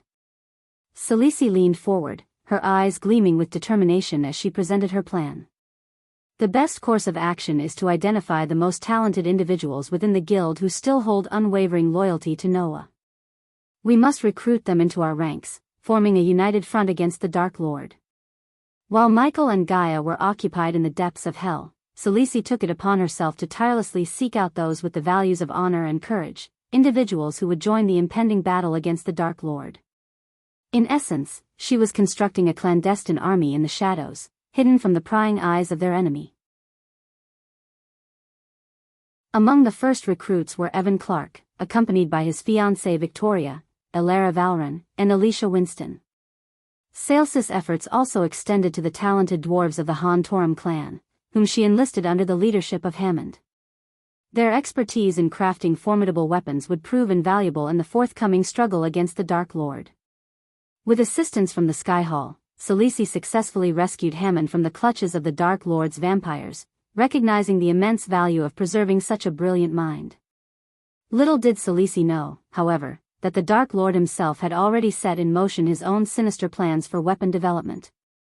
The room fell silent as the weight of their mission settled upon them. Each individual carried their own hopes, fears, and determination to confront the looming threat. The clock was ticking, and the stage was set for an epic clash between light and darkness, with the future of their world hanging in the balance.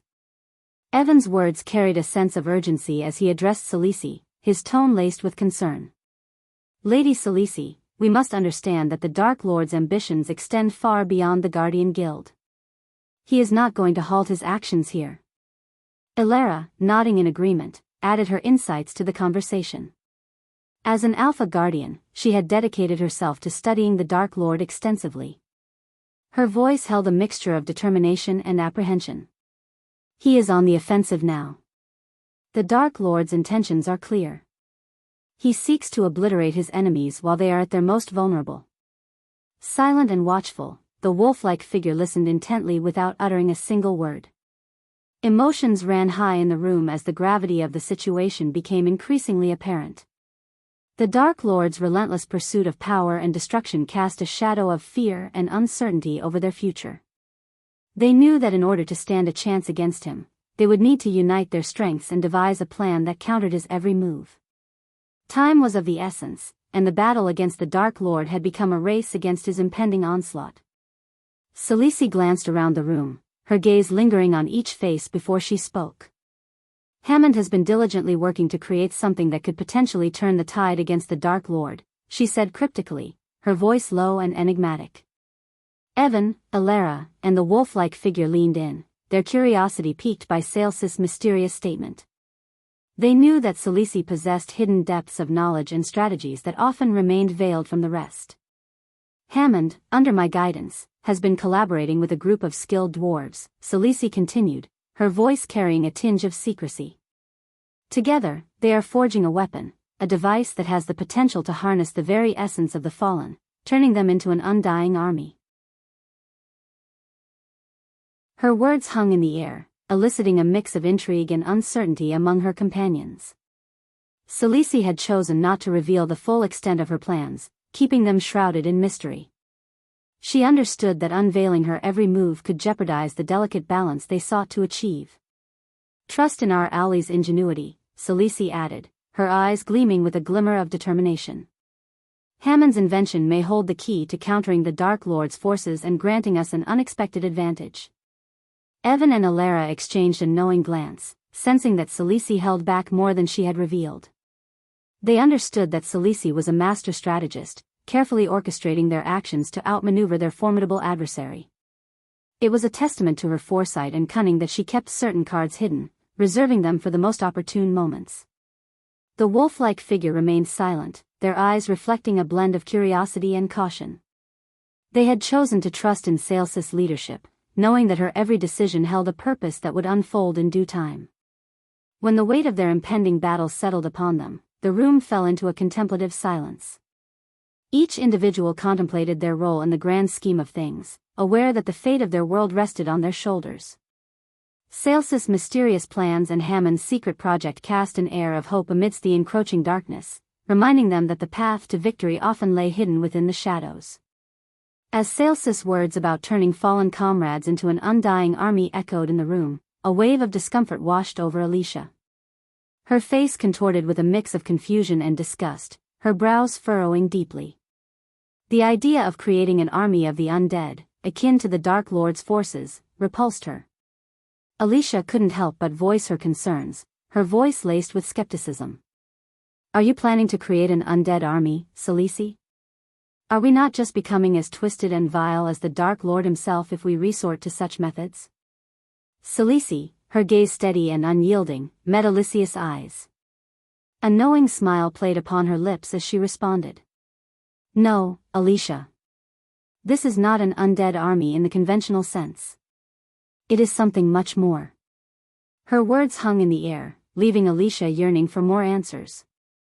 The unease within her gnawed at her, questioning the morality and integrity of their cause. She understood the necessity of fighting back against the Dark Lord, but she didn't want their actions to mirror his malevolence. "I cannot reveal all my plans just yet," Celice continued, her voice filled with conviction. "But trust me when I say that what we are creating is not an army of mindless undead. It is something different, something that can tip the scales in our favor without sacrificing our humanity." Alicia bit her lip, still grappling with her doubts. She looked around the room, searching for reassurance in the eyes of her companions. Evan and Elara, though intrigued by Sales's enigmatic words, appeared to trust her judgment. The wolf-like figure remained silent, their unreadable expression suggesting a willingness to follow Sales's lead. Sales's calm demeanor and air of confidence began to alleviate Alicia's initial concerns, replacing them with a flicker of hope. Perhaps there was more to Sales's plan than she initially thought. As the conversation progressed, Evan interjected, his voice laced with urgency. "Salisi, we shouldn't forget about Noah's spies within the Dark Lord's army. They hold valuable information and could be crucial assets in our fight. We should consider pulling them out, ensuring their safety and utilizing their knowledge against the Dark Lord." Sales's gaze shifted to Evan, considering his words carefully. She understood the importance of the spies and the insights they could provide. However, her thoughts were focused on a different strategy, one that required subtlety and gathering intelligence from within the enemy's ranks. "I appreciate your concern, Evan," Salisi replied, her tone measured. "But at this stage, it is best to keep the spies embedded within the Dark Lord's army. They are our eyes and ears, gathering vital information about the Dark Lord's plans and movements." Alicia's brow furrowed as she tried to comprehend Sales's reasoning. But won't they be in grave danger? The Dark Lord could discover their true identities and execute them. Sales's gaze hardened, her resolve unwavering. "I understand the risks involved, Alicia, but we must tread carefully. Pulling them out now could raise suspicions and jeopardize their lives.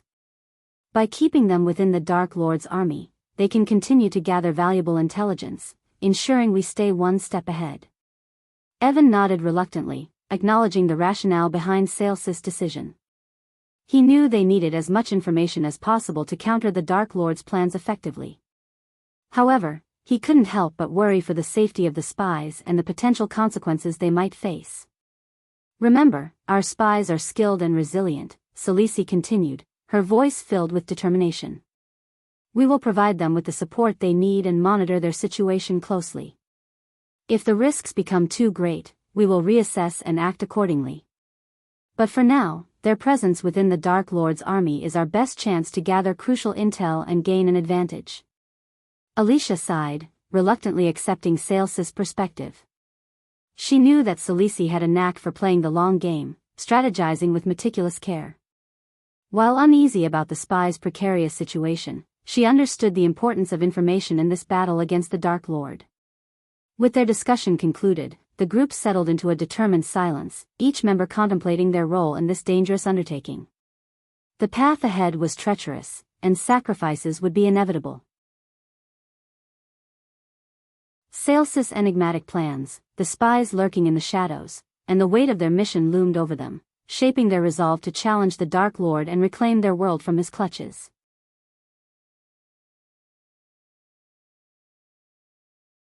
Chapter 963, Game of Schemes. As the bustling preparations for Michael and Gaia's wedding filled the air, Michael sought solace within his forge located deep within the heart of the demon's grave.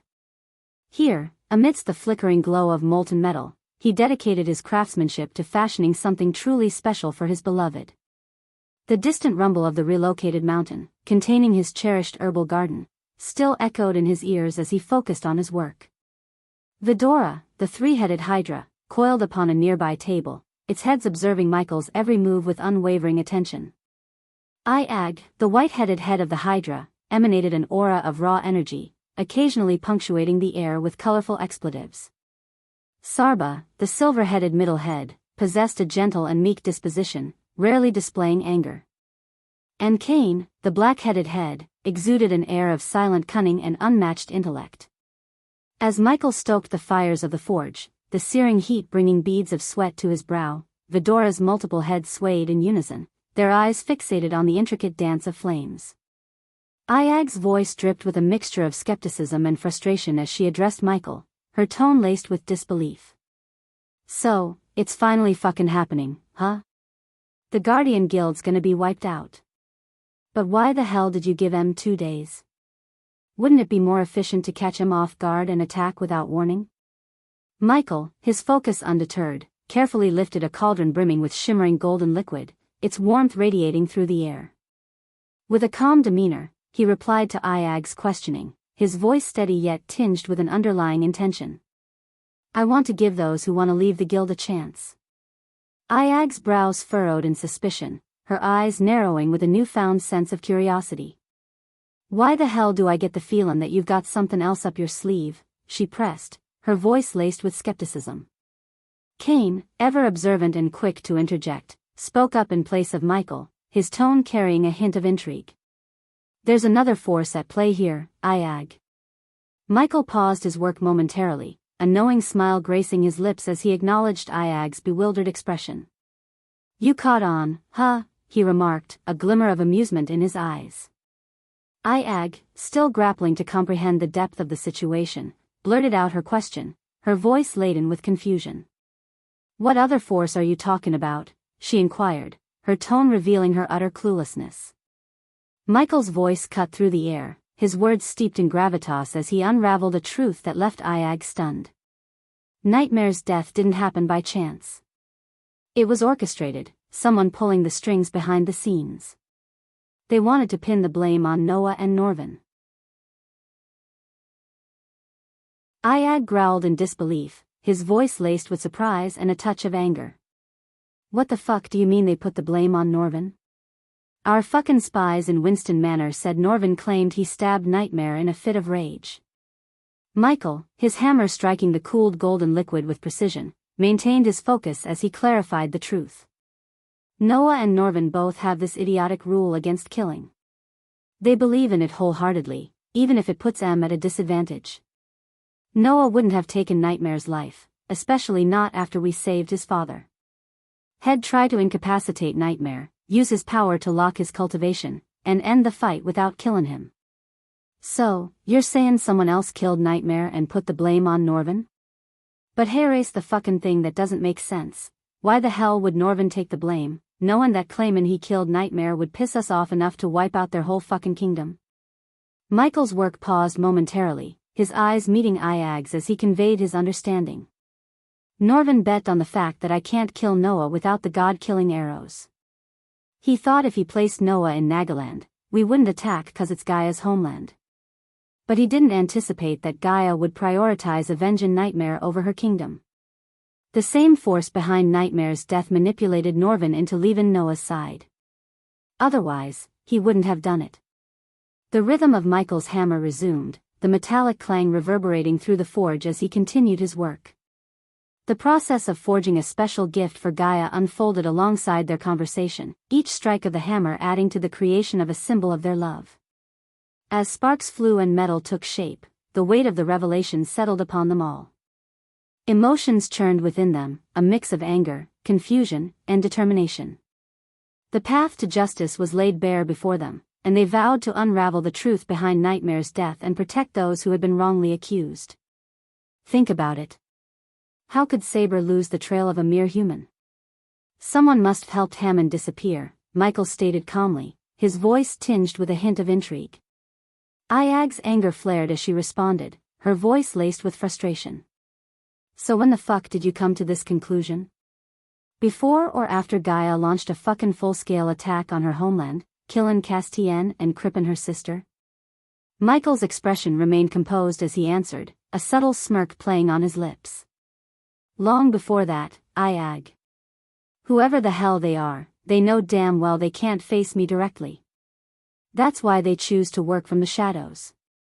But they seem to have forgotten that I control the god of darkness, the very essence of shadows. Let them think they have the upper hand. Let them think they stand a chance. After all, it'd be boring without some opposition in this game of schemes, Michael declared, a wry smile curling on his lips. Snatching the metal piece from the forge, Michael plunged it into cold water, steam hissing and dissipating into the air. The calmness in his voice belied the gravity of his words. Every time I'm in a battle, they send more and more people to die by my hands, even though they know they can't match my power.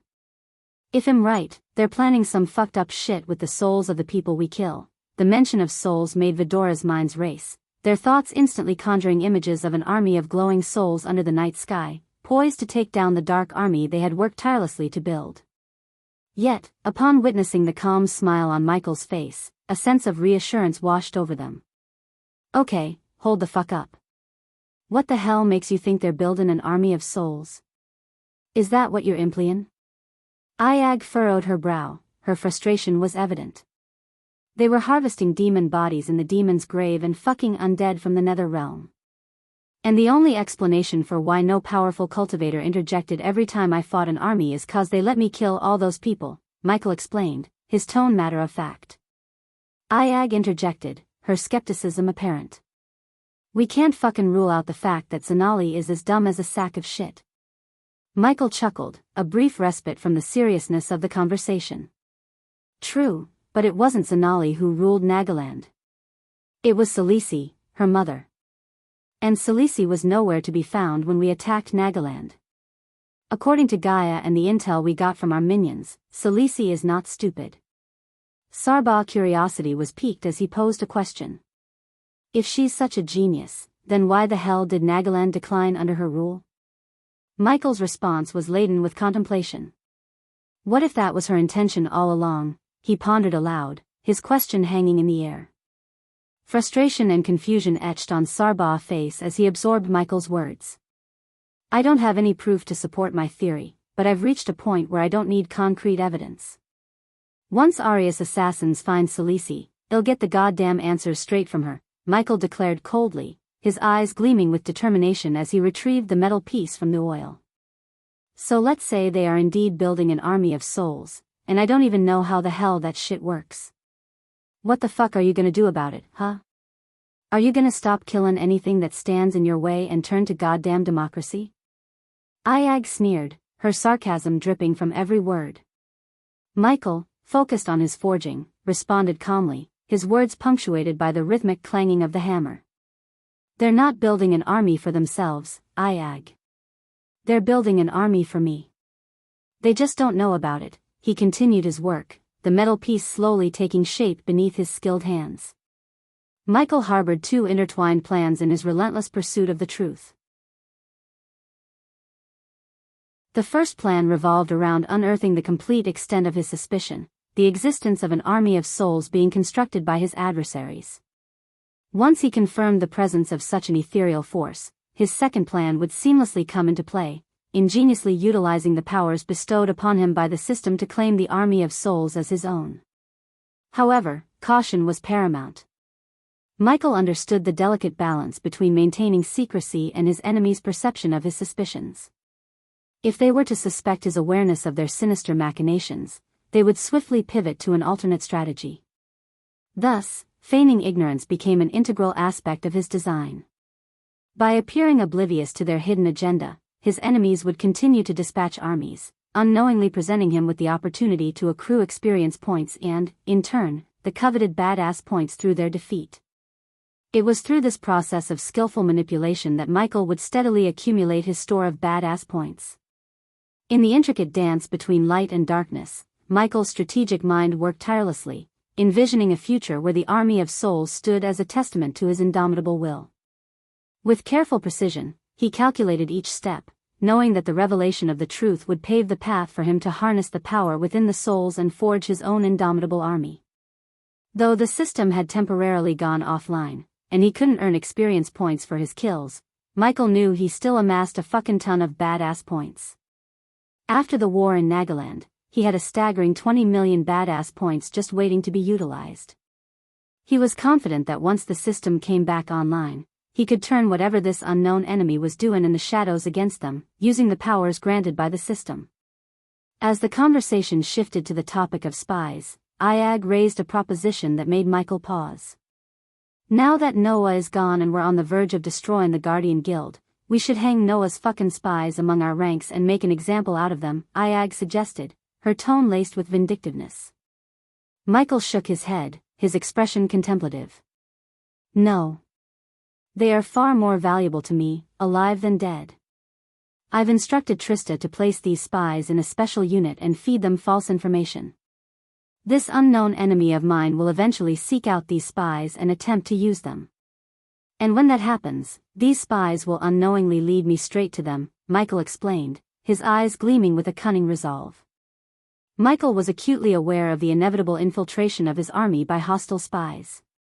With force comprising nearly 2,000 soldiers, it was an insurmountable task to monitor each individual closely. The unsettling truth was that any of them could be swayed to betray him with the right incentives, and he had seen firsthand how easily loyalty could be compromised. To safeguard against potential dangers posed by these spies, Michael understood the importance of keeping crucial plans close to his chest. It was unnecessary for the lower-ranking soldiers to be privy to the intricacies of his strategies. By withholding such vital information, he effectively limited the amount of actionable intelligence available to his enemies. This approach aimed to minimize the risk of leaks within his own ranks, preventing vital details from falling into the wrong hands. With a deliberate and calculated approach, Michael aimed to provide his adversaries with a paltry amount of useful information, leaving them grasping at shadows and uncertain of his true intentions. However, Michael recognized that the presence of hostile spies within his army wasn't entirely a disadvantage. In fact, he saw it as an opportunity to turn the tables on his enemies. Once he successfully identified these spies, he could carefully trace their activities to uncover their superiors and the broader network they were reporting to. This chain of information would lead him to the heart of the enemy's operations and reveal the larger threat they posed. As Michael delved deeper into this game of deception and intrigue, a sense of exhilaration coursed through his veins. The thrill of outmaneuvering his adversaries, using their own spies against them, was a source of satisfaction. With each step, he gained a strategic advantage, unraveling their plots and turning their schemes to his advantage. It was a thrilling pursuit that fueled his determination to protect his army and ensure their ultimate victory. With the plan firmly established, every element began to align as they readied themselves to outsmart their foes. In the intricate interplay between brightness and obscurity, Michael maintained a constant advantage, his sharp intellect tirelessly at work to expose the facts and conquer his enigmatic adversary, reducing them to defeat. When Michael set aside the hammer, his mind brimmed with a myriad of plans, ranging from Plan A to Plan Z. His confidence soared beyond a mere 100%, surpassing even 200%, as he envisioned emerging victorious against whoever dared plot in the shadows. Being the Dark Lord, he understood that adversaries would shy away from direct confrontation, fully aware that facing him head-on would only result in their demise. Hence, schemes became their sole recourse, their slim chance of challenging his reign. In the grand game of schemes, my enemies may revel in their initial victories, thinking they have me cornered. But little do they know, I thrive amidst the chaos they create. Schemes may be their feeble attempt to bring me down, but I am the master of shadows, the orchestrator of their downfall.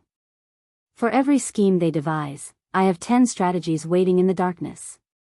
And in the end, when the dust settles, it is I who emerges, triumphant and untouchable. The schemes may dance and deceive, but I, the Dark Lord, always have the final move.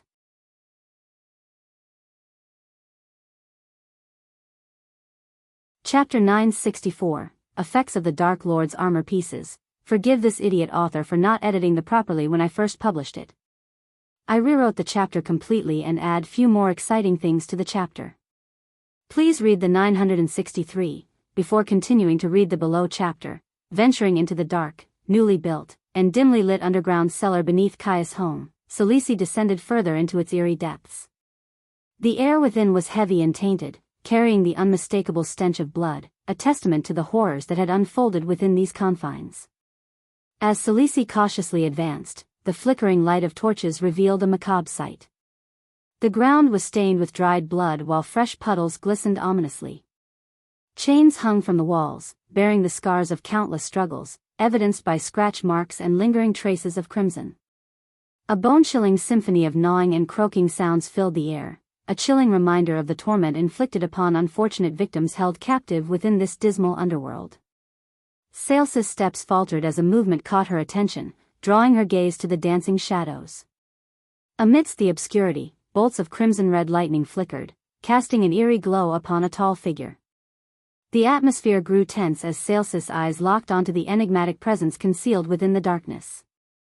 "We need to talk, Quintus," Sailsis' voice resonated through the chilling air of the underground cellar. Though fully aware of the horrors that had unfolded within these very walls, she maintained an unnerving calmness in her demeanor. As Celici approached, the figure known as General Quintus remained motionless, seemingly unperturbed by her presence. Seizing a torch from the pillar nearby, Celici thrust its illuminating flame into the darkness, revealing a grotesque scene. General Quintus, shrouded in tattered, misty robes, was hunched over a young man, his twisted form engrossed in a macabre feast. General Quintus' appearance was nightmarish to behold. Veiled beneath his ragged attire, he donned a menacing metal chest plate adorned with an intricately engraved skull. The chest plate seemed to pulsate with minuscule, crimson-red bolts that danced in an otherworldly fashion.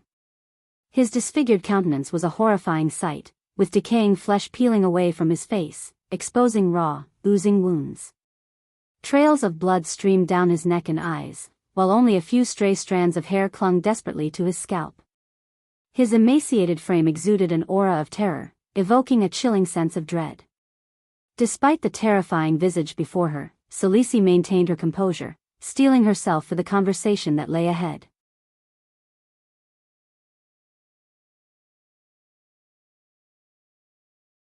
He had succumbed to the allure of power, his body transformed into a nightmarish visage of his former self. "This armor is mine, mine alone," Quintus snarled defiantly, dismissing Celicis' warnings. His lips peeled back to reveal his menacing pair of elongated fangs, stained with the blood of his victims. The intensity of his gaze bore into Celici, unyielding and filled with a feral determination.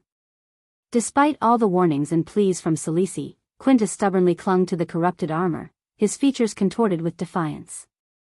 His hissing voice and blood-stained teeth only emphasized the depth of his descent into darkness. Undeterred by Quintus' aggression, Celici stood her ground, her unwavering resolve shining through. Not a trace of fear flickered in her eyes, even in the face of such a gruesome abomination. "These armor pieces belongs to the Dark Lords, Quintus. He is relentless in his pursuit of what is rightfully his. If he discovers you wearing them, he will tear you apart without mercy. No armor will shield you from his wrath." Celicis' words carried a sense of urgency and a hint of concern for Quintus' safety. The truth of her words stoked a furious anger within Quintus, his bloodlust reaching its boiling point.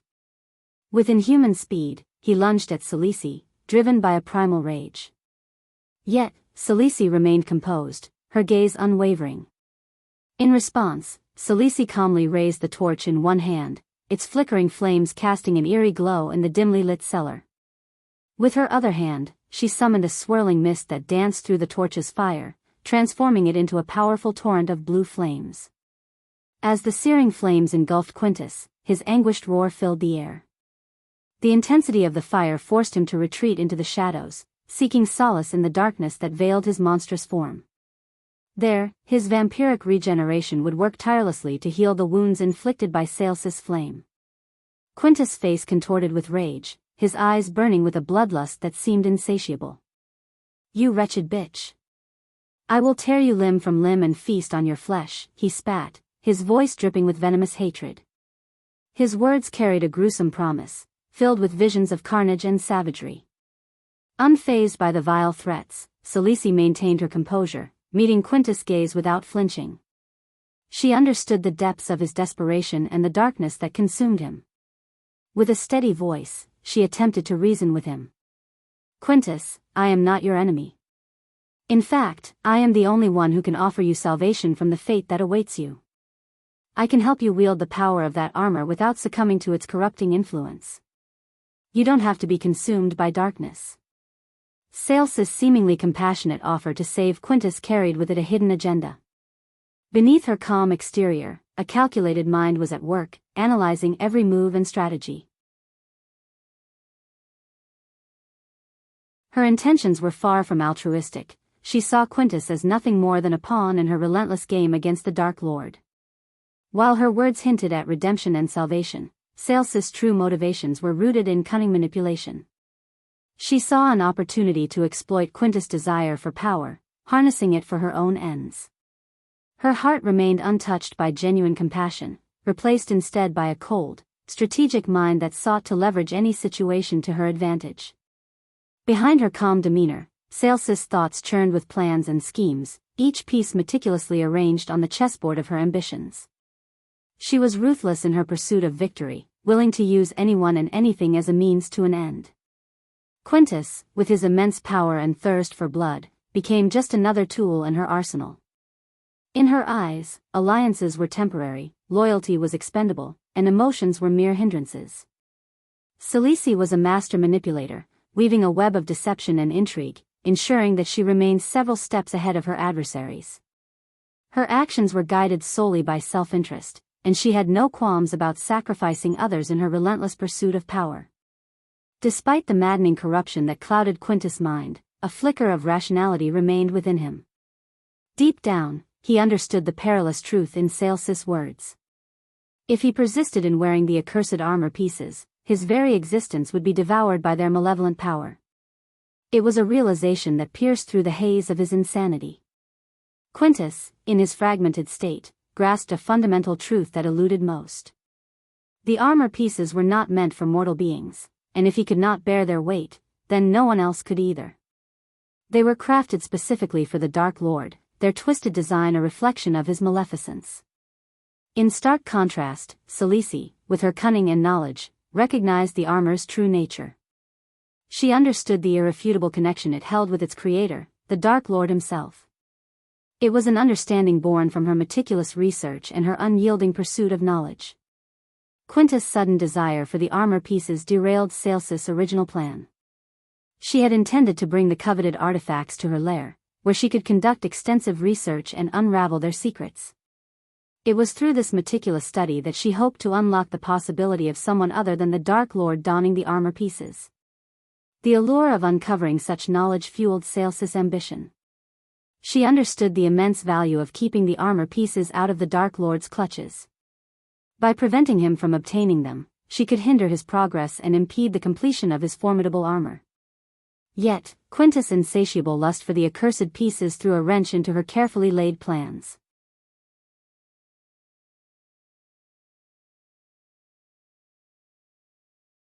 Her eyes pleaded with him to keep silent, to withhold the devastating truth that threatened to unleash Quintus' fury prematurely.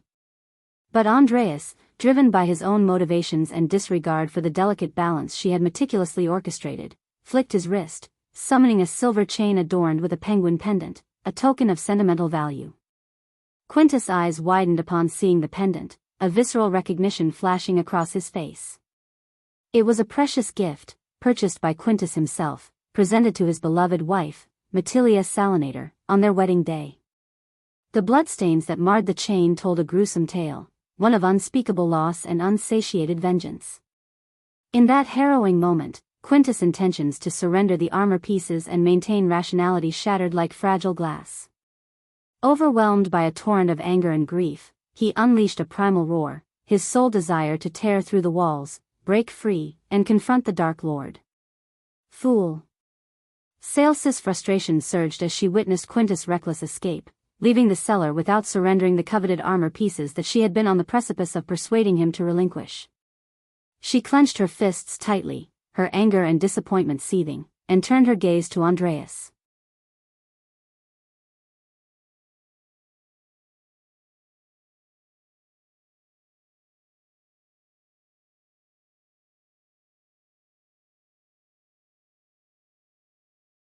In essence, by implementing the second plan, Michael aimed to accomplish multiple objectives simultaneously, strategically positioning himself to confront Quintus and strengthen his certainty regarding the covert opposition he faced.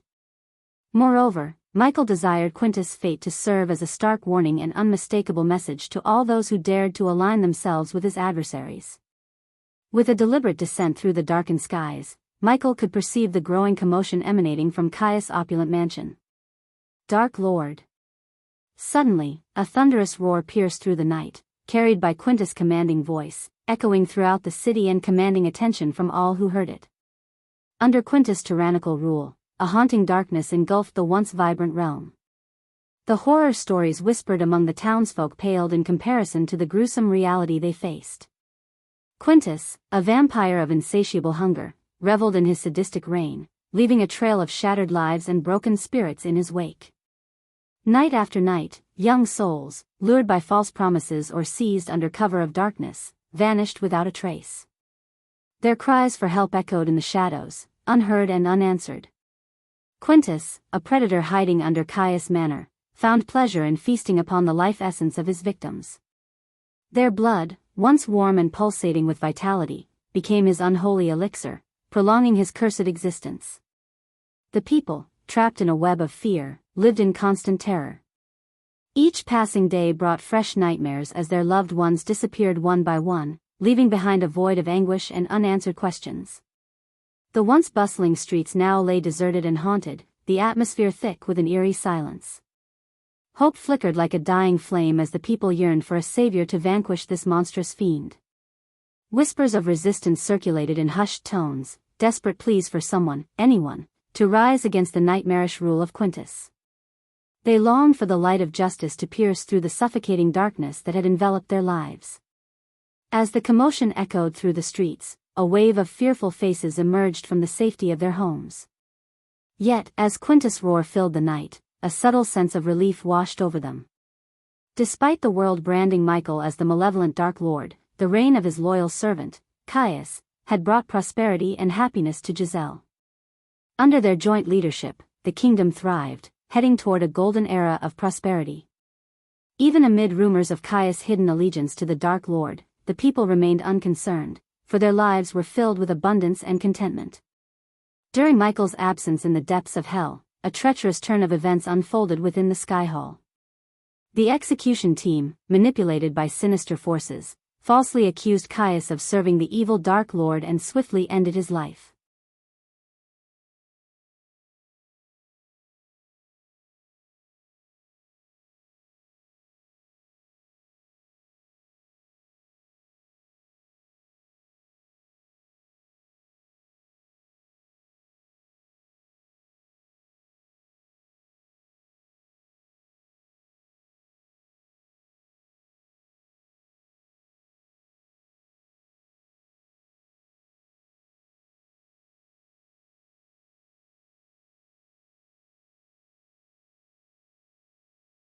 Each blow sent shockwaves of pain rippling through Quintus' body, reducing him to a pitiful, broken creature.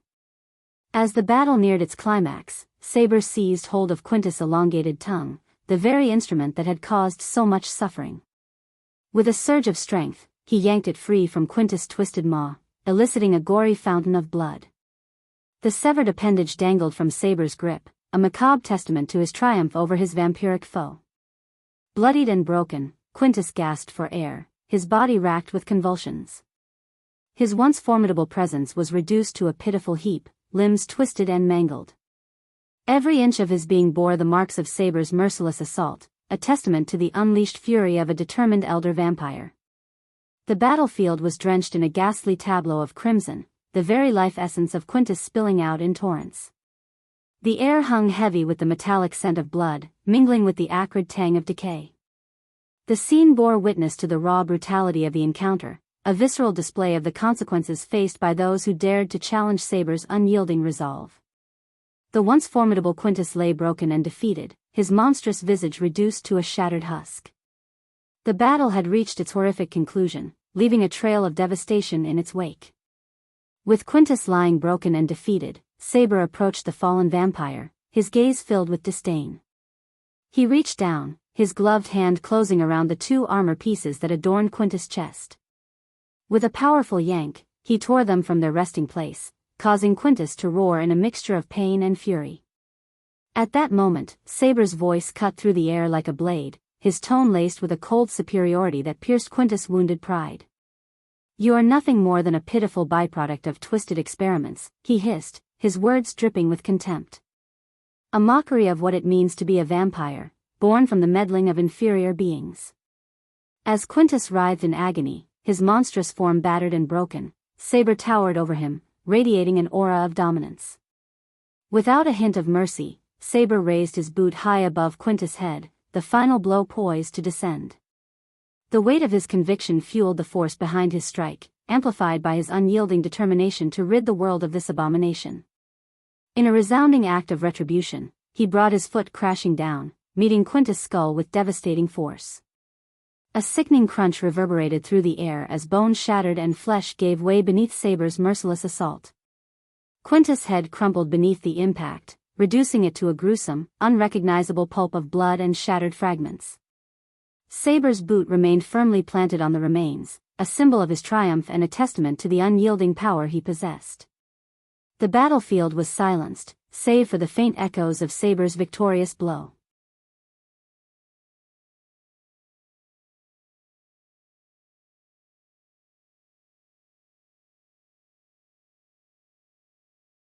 Chapter 967, Evil Armor Pieces. As soon as Saber dealt the final blow to Quintus, chaos erupted in the aftermath.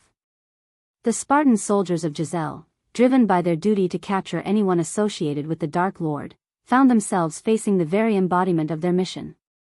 Their spears were raised, forming a defensive barrier around Michael and Saber, unsure of how to confront the Dark Lord himself. In that critical moment, Michael's actions surprised them all. Instead of unleashing his wrath upon the soldiers, he defied their expectations and ascended gracefully into the sky. The soldiers watched in awe as the Dark Lord vanished from their sight, leaving behind a lingering sense of both relief and bewilderment. The encounter challenged their preconceived notions and left them questioning the nature of their mission. Upon arriving at the Dark Castle, Michael wasted no time. He swiftly made his way to the portal room, its eerie aura beckoning him toward the unknown. With Elidar by his side, they stepped through the swirling vortex, entering the realm of their secretive forge. In the dimly lit chamber, Michael carefully arranged the 5 armor pieces upon a sturdy table. He scrutinized each fragment, his eyes tracing the intricate details alongside Elidar. Together, they embarked on a meticulous examination, seeking to unravel the secrets embedded within the ancient relics. Elidar's voice echoed through the forge, tinged with uncertainty. There must be additional armor pieces. These 5 alone won't suffice to forge a complete armor. Michael had always sensed a lingering incompleteness about the collection of armor pieces. Even at best, assembling them would only result in a partial chest plate. Silently, he picked up the 5 fragments, carefully aligning them together like an intricate puzzle. As the pieces interlocked, a subtle transformation occurred. The armor emanated a dim, crimson glow. A slender tendril of ominous dark smoke escaped from the assembled armor pieces, swirling and coalescing into a tangible sentence. The words materialized before Michael and Elidar, their meaning etched into the air. Do not rely on me for everything. Forge your own path and armor. These 5 fragments are merely a small part of a greater puzzle. Complete your armor according to your own life and future. The message hung in the forge, its weight sinking into Michael's consciousness. He felt a mixture of intrigue and determination, realizing that he had to embark on his own journey to shape his destiny and create a formidable armor that aligned with his individual path. The challenge was clear: to find the missing pieces and forge a unique armor that reflected his own life's journey. Damn.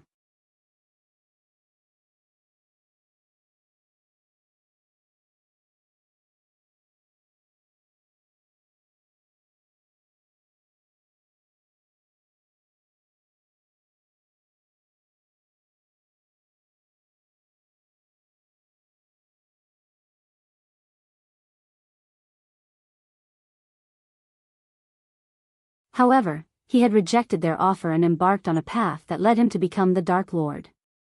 In a mere span of 2 years, Ghost had amassed such overwhelming power that he posed a grave threat not only to the guild but to its very existence, which had spanned thousands of years.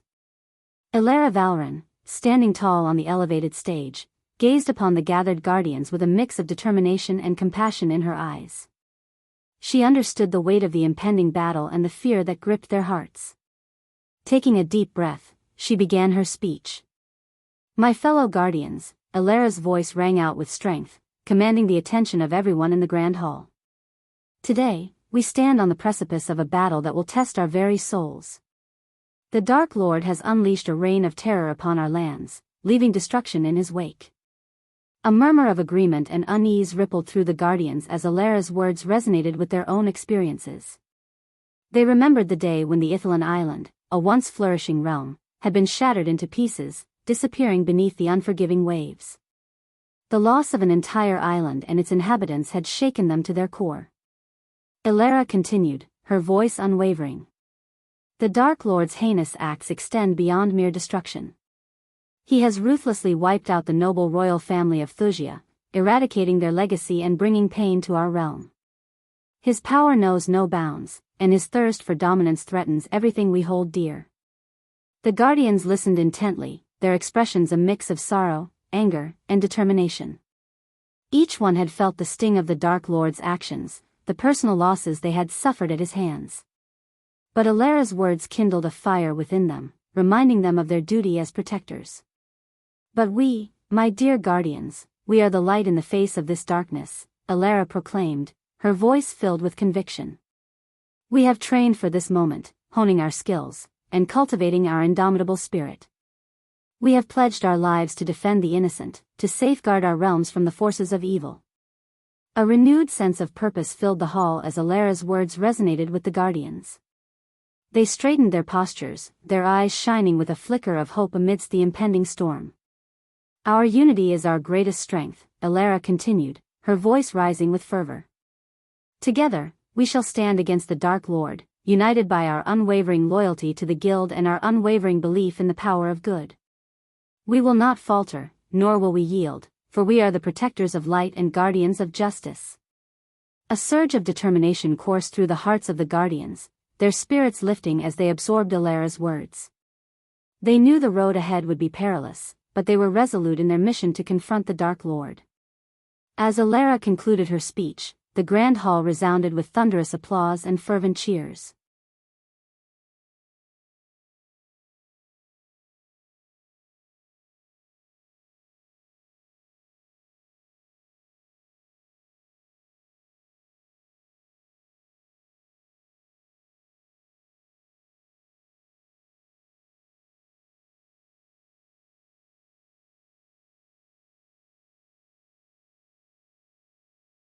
"My lady, I understand the pain and anger that resides within you. But we cannot allow those emotions to cloud our judgment. None of us can single-handedly stop the Dark Lord from destroying our guild. We all know the uphill battle we face. However, if you survive this, we will eventually prevail in this war against the Dark Lord. The Supreme Guardians need you more than us, my lady." Neela's words were heartfelt, carrying the weight of the guild's concerns. She reminded Alicia of the Dark Lord's despicable actions, recounting how he had humiliated her brother, Peter, during the battle tournament of Elon, reducing him to a mere mop for the floor. The Dark Lord had then exposed Peter as the vigilante, resulting in his house arrest by the Guardians. And finally, in a heart-wrenching moment, Alicia had witnessed the Dark Lord teleport Peter into the very cage where she had captured him, leading to Peter's tragic demise before her eyes. To add to the pain, Alicia's own family blamed her, believing that if she had let go of her hatred towards the Dark Lord, Peter might have been spared. The consequence was her family exiling her. As Neela spoke, Alicia listened intently, her emotions stirred. Memories of the pain and loss resurfaced, but Alicia's resolve remained unshaken. She knew the risk, the uncertainty that lay ahead. Yet, the fire within her burned brighter than ever, fueled by her determination to avenge her brother's tragic fate and protect her guild. With a calm but unwavering voice, Alicia responded to Neela's heartfelt plea. "Neela, I understand your concerns, and I am grateful for your words. But my decision stands firm. I cannot let go of my duty to the guild and to my family, no matter the risks involved. The Dark Lord has taken enough from us, and it is time we stand up against his tyranny. If there's even a chance to bring justice and protect those we love, then I will face this battle head-on." Neela, feeling a sense of urgency, made one final attempt to convince Alicia to reconsider. "Alicia, I implore you to think about what I'm saying. The Dark Lord is Noah's brother, which makes him your brother-in-law. We can't fight against our own family. Let us face the Dark Lord and his army while you find safety elsewhere." Alicia paused, her gaze meeting Neela's, her expression filled with determination.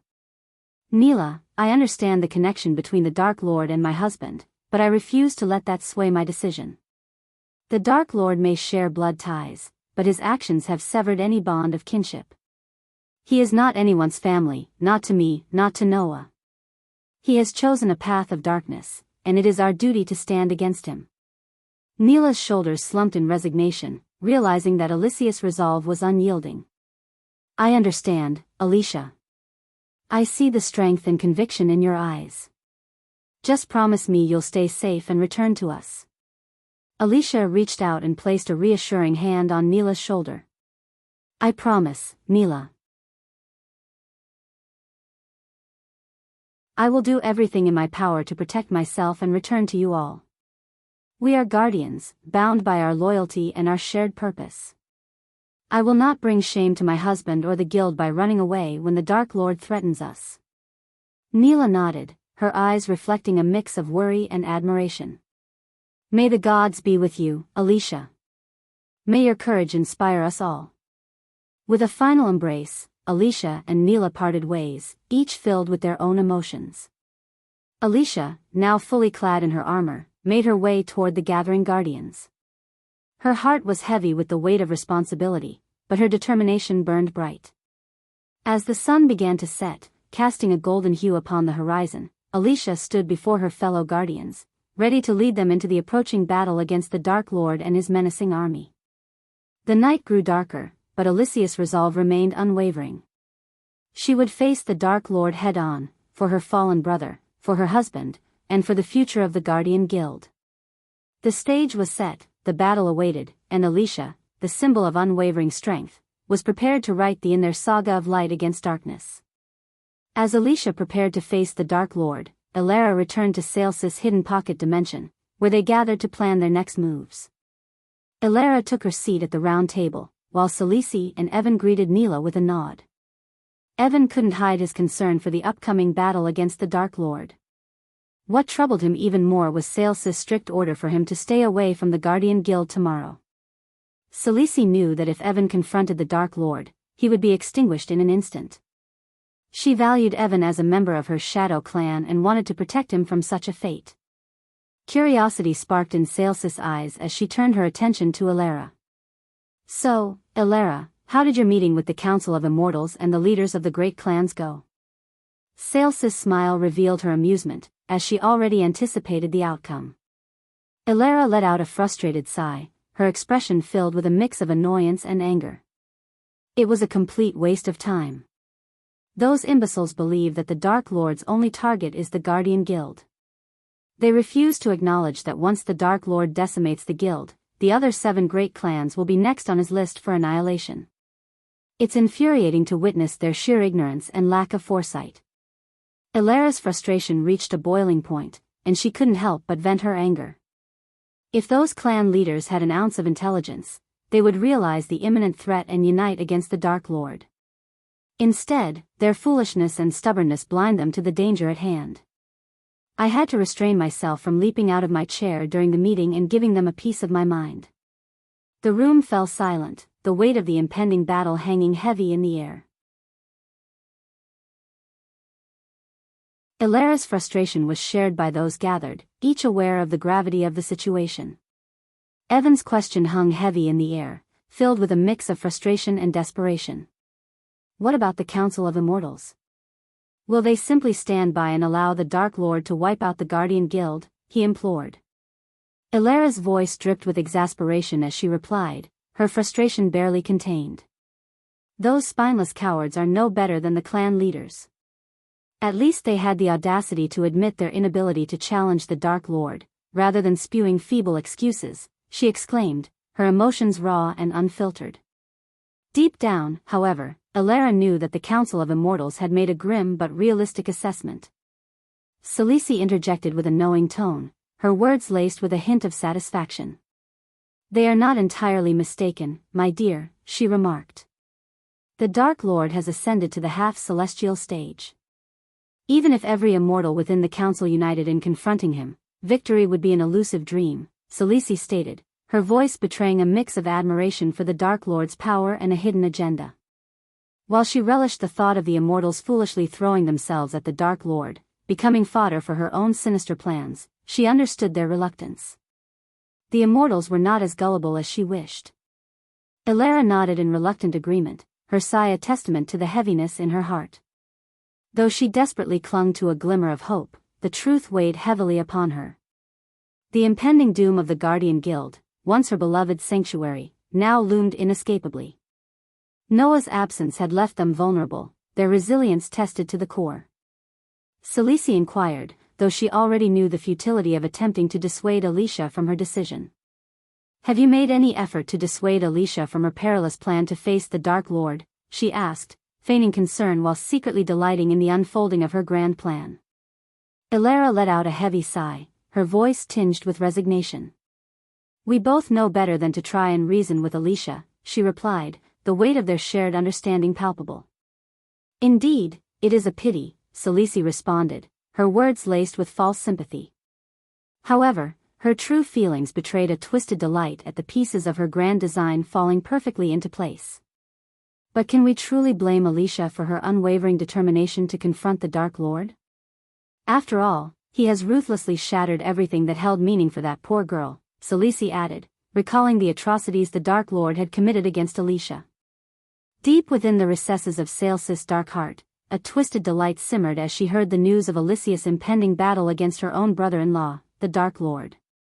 Salisi understood the deep-seated animosity between them, fueled by the unspeakable pain the Dark Lord had inflicted upon Alicia and her loved ones. She relished the anticipation, for she knew the Dark Lord's merciless nature all too well. Salsis' cunning mind envisioned the aftermath of Alicia's tragic demise at the hands of the Dark Lord. She foresaw the inevitable wrath that would consume Noah, Alicia's husband and the former Supreme Guardian. Despite their shared blood, Salisi knew that Noah's love for Alicia ran deeper than any familial bond. The news of her death would be a catalyst, shattering the tenuous connection he had once held with his treacherous brother. With calculated ruthlessness, Salisi saw the path she had laid before her, like a macabre chessboard. Alicia's demise would serve as the catalyst, igniting the flames of a long-awaited war between the two brothers. It was a malevolent plan, meticulously crafted to exploit their familial ties, manipulating their emotions to orchestrate a battle that would rend the heavens asunder. As Salisi reveled in the darkness of her scheme, her eyes gleamed with a sinister satisfaction. She knew that Alicia's sacrifice would be the catalyst for the grand confrontation she had longed for, a clash of titanic forces that would shake the very foundations of their world. The anticipation coursed through her veins, fueling her wicked ambitions, as she eagerly awaited the tragic chain of events that would set brother against brother in a battle of unfathomable proportions. In the twisted tapestry of fate, the threads wove a cruel and heartbreaking tale for the two brothers, Michael and Noah, bound by blood yet torn asunder by destiny. Their paths diverged, leading them down contrasting roads that would inevitably intersect in a tragic collision. Michael, consumed by an all-consuming love for his wife Gaia, stood as a formidable guardian, willing to commit unspeakable acts to alter her fateful demise. He would willingly unleash devastation upon any who dared threaten her, forsaking the bonds of morality in a desperate attempt to rewrite her destiny.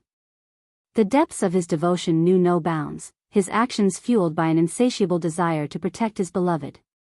Meanwhile, Noah, the other brother, faced the harrowing possibility of losing his own wife, Alicia, in the clutches of his own brother. The intricate web of fate had entangled their lives in a macabre dance, where the relentless whims of destiny eclipsed familial ties and blood connections. The cruelty of their intertwined destinies was a bitter reminder that even the strongest bonds could be severed by the relentless hands of fate. The path laid before them was one of anguish and despair, where the choices they made and the actions they took would inevitably lead to a tragic confrontation. The very fabric of their existence seemed woven with an inherent cruelty, as the brothers found themselves caught in a web of love, loyalty, and the ultimate betrayal.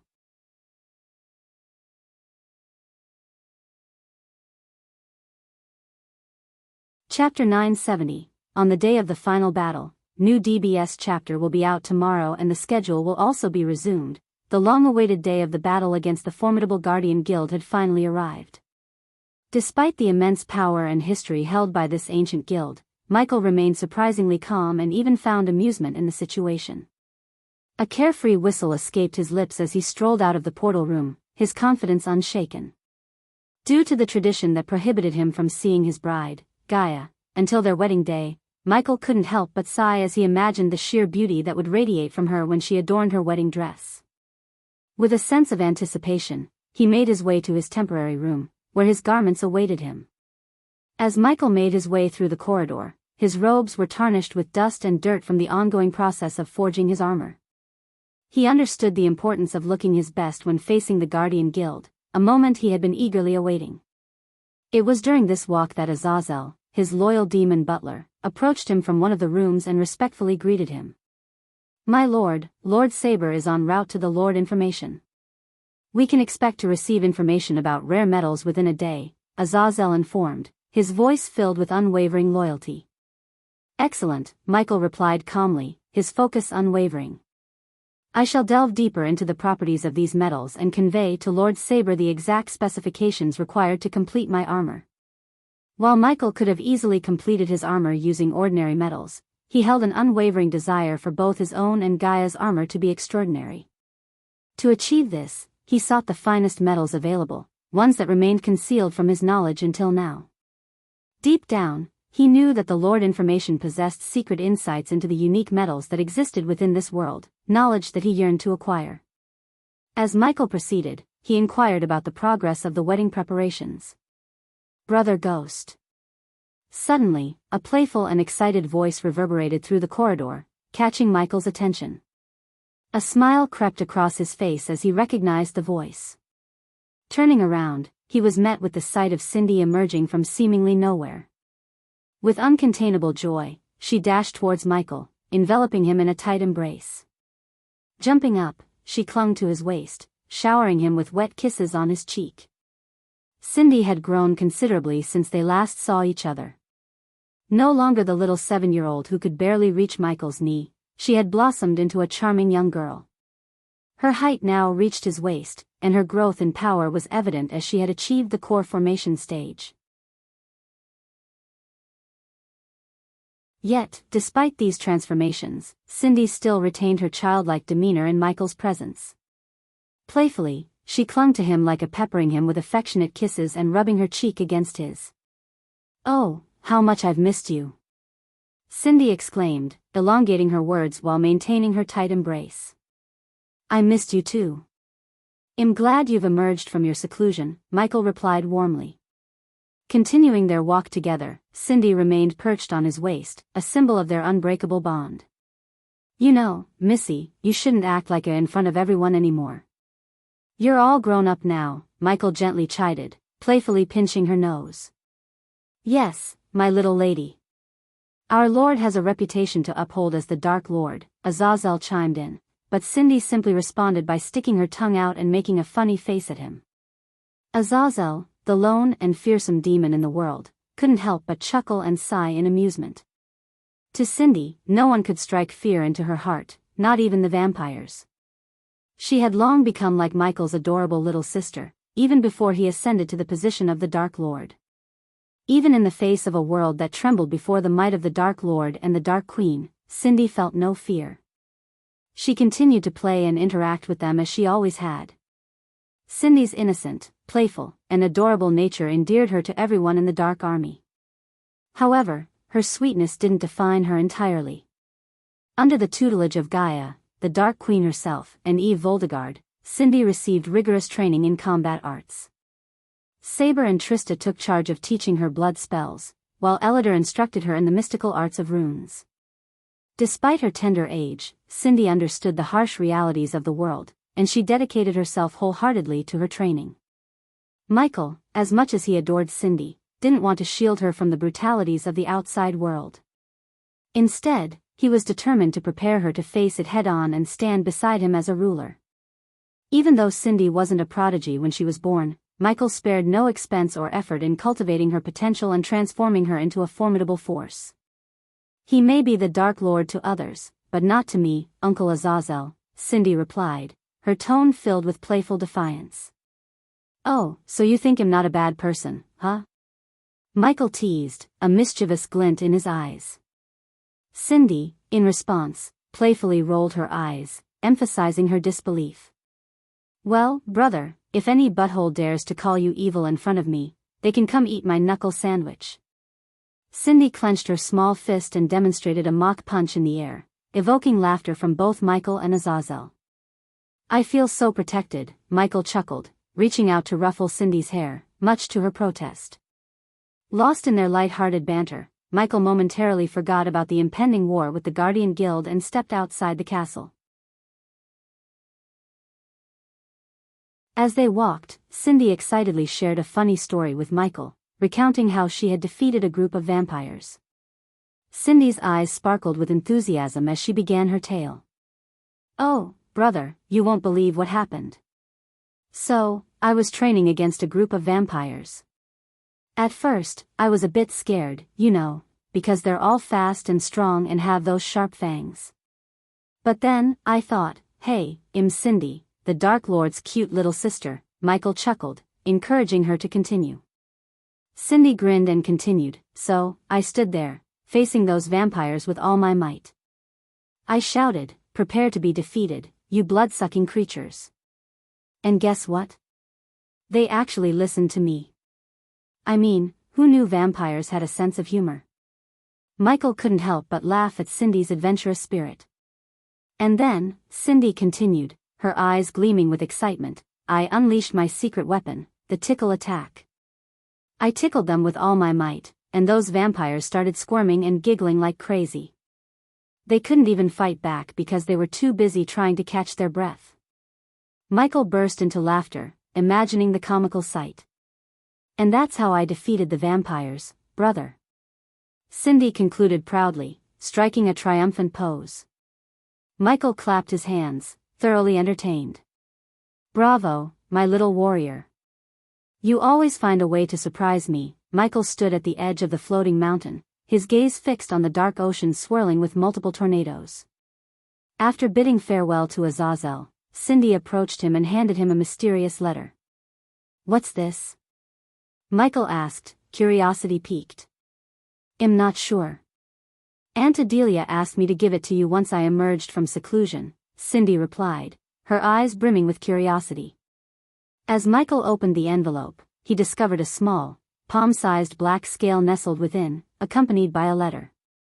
Unfolding the letter, he read Adelia's words carefully. My lord, if you're reading this, it means I haven't returned to the castle, and you're likely searching for me. I can't disclose everything in this letter, but I have provided a secret ritual on the back that can help trace my location using this scale. Please send Azazel, and only Azazel, to me. I will explain everything upon my return. I wonder where she vanished to, Cindy inquired, her eyes filled with curiosity, as Michael carefully folded the letter and returned it to her. Cindy, I want you to take this letter to Uncle Elidor. He will know what to do.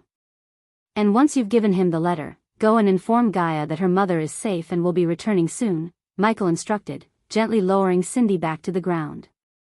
Alrighty then, Cindy responded, placing a hand over her heart and assuming a playful, loyal soldier stance. Michael chuckled and planted a tender kiss on her back before she set off on her mission to deliver the letter to Elidor.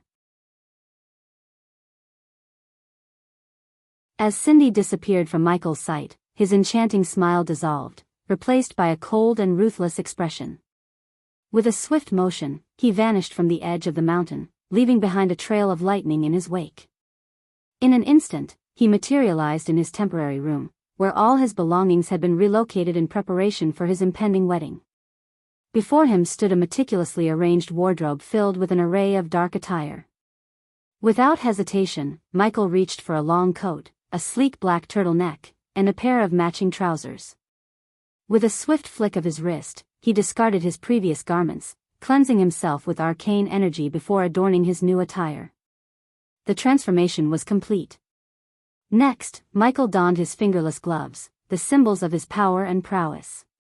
He secured his formidable dark swords upon his back, their menacing presence a clear warning to any who dared to cross his path. Slipping into the long coat, he fastened it with purpose, each button a reminder of his indomitable will. Finally, he laced up his shoes, ensuring every detail of his formidable ensemble was in place. In this attire, Michael exuded an aura of sheer strength and determination, ready to confront the formidable challenge that awaited him, the Guardian Guild. In the tranquil Hulwick Isle, a sense of anticipation hung in the air as the Guardians prepared for the imminent arrival of the Dark Lord and his formidable army. The vast expanse of the sea surrounding the island was meticulously patrolled by vigilant guardians, their watchful presence ensuring the safety of their home. Above, the skies were adorned with the majestic airships of the Guardian Guild, standing as a testament to their strength and unity. Yet, despite the Guardians' stern instructions to the contrary, a multitude of onlookers had gathered in the skies, hovering at a safe distance from the isle.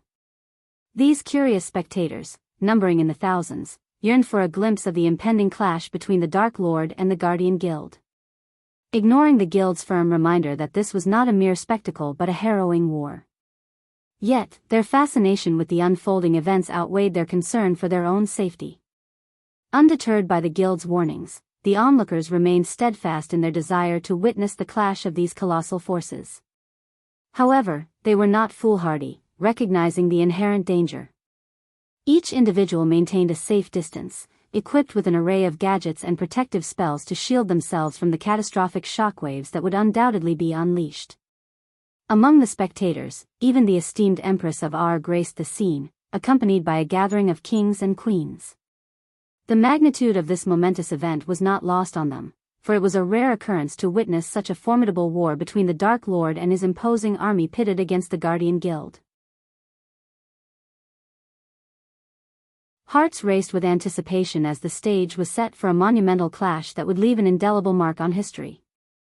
The group of rogue cultivators and news reporters floated in the sky, a safe distance from the Hulwick Island, their faces etched with fear and anticipation.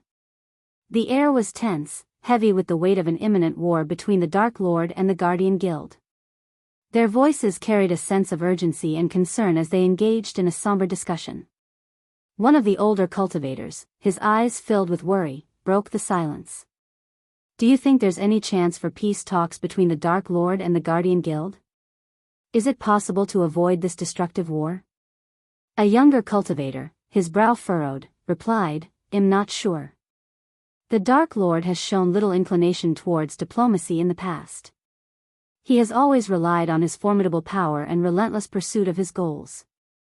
A news reporter chimed in, his voice filled with apprehension. "But what if the Dark Lord emerges victorious? Will he show any mercy to the Guardian Guild, especially considering his brother was the previous Supreme Guardian?" The group fell into a contemplative silence, their gazes fixed on the distant Hulwick Island. It was a moment of reflection, where the weight of family ties and the potential consequences of the war were considered. Another cultivator, his voice tinged with uncertainty, spoke up. "We can't predict the Dark Lord's actions. His true nature is shrouded in darkness, and he has always been an enigma. But knowing their shared bloodline, perhaps there is a glimmer of hope for a resolution." The news reporters quickly jotted down the conversation, capturing the conflicting emotions and the fragile thread of hope that lingered in the air. A seasoned cultivator, his voice steady yet filled with doubt, added, "Even if the Dark Lord is victorious, will he spare the Guardian Guild out of familial bond? Or will he use this as an opportunity to consolidate his power and eliminate any potential threats?" The discussions continued, the cultivators and reporters wrestling with their fears and grappling with the unknown. The sky above the Hulwick Island remained ominous, mirroring the uncertainty that permeated the conversation. As the dialogue progressed, hope and despair intertwined, their voices echoing through the air. The rogue cultivators and news reporters floated in the sky, their shared trepidation binding them together, united in their quest for understanding amidst the impending storm. Unbeknownst to them, the Guardians stood resolute, fully aware of the gravity of the situation. Their steadfast determination mirrored the unwavering waves beneath them, ready to face the imminent threat with unwavering resolve. The stage was set, the world poised to witness a battle that would shape the destiny of both the Guardians and the Dark Lord. You're tuning in to the Carefree Valley YouTube channel. Don't forget to subscribe and join us on this journey to catch the most captivating stories.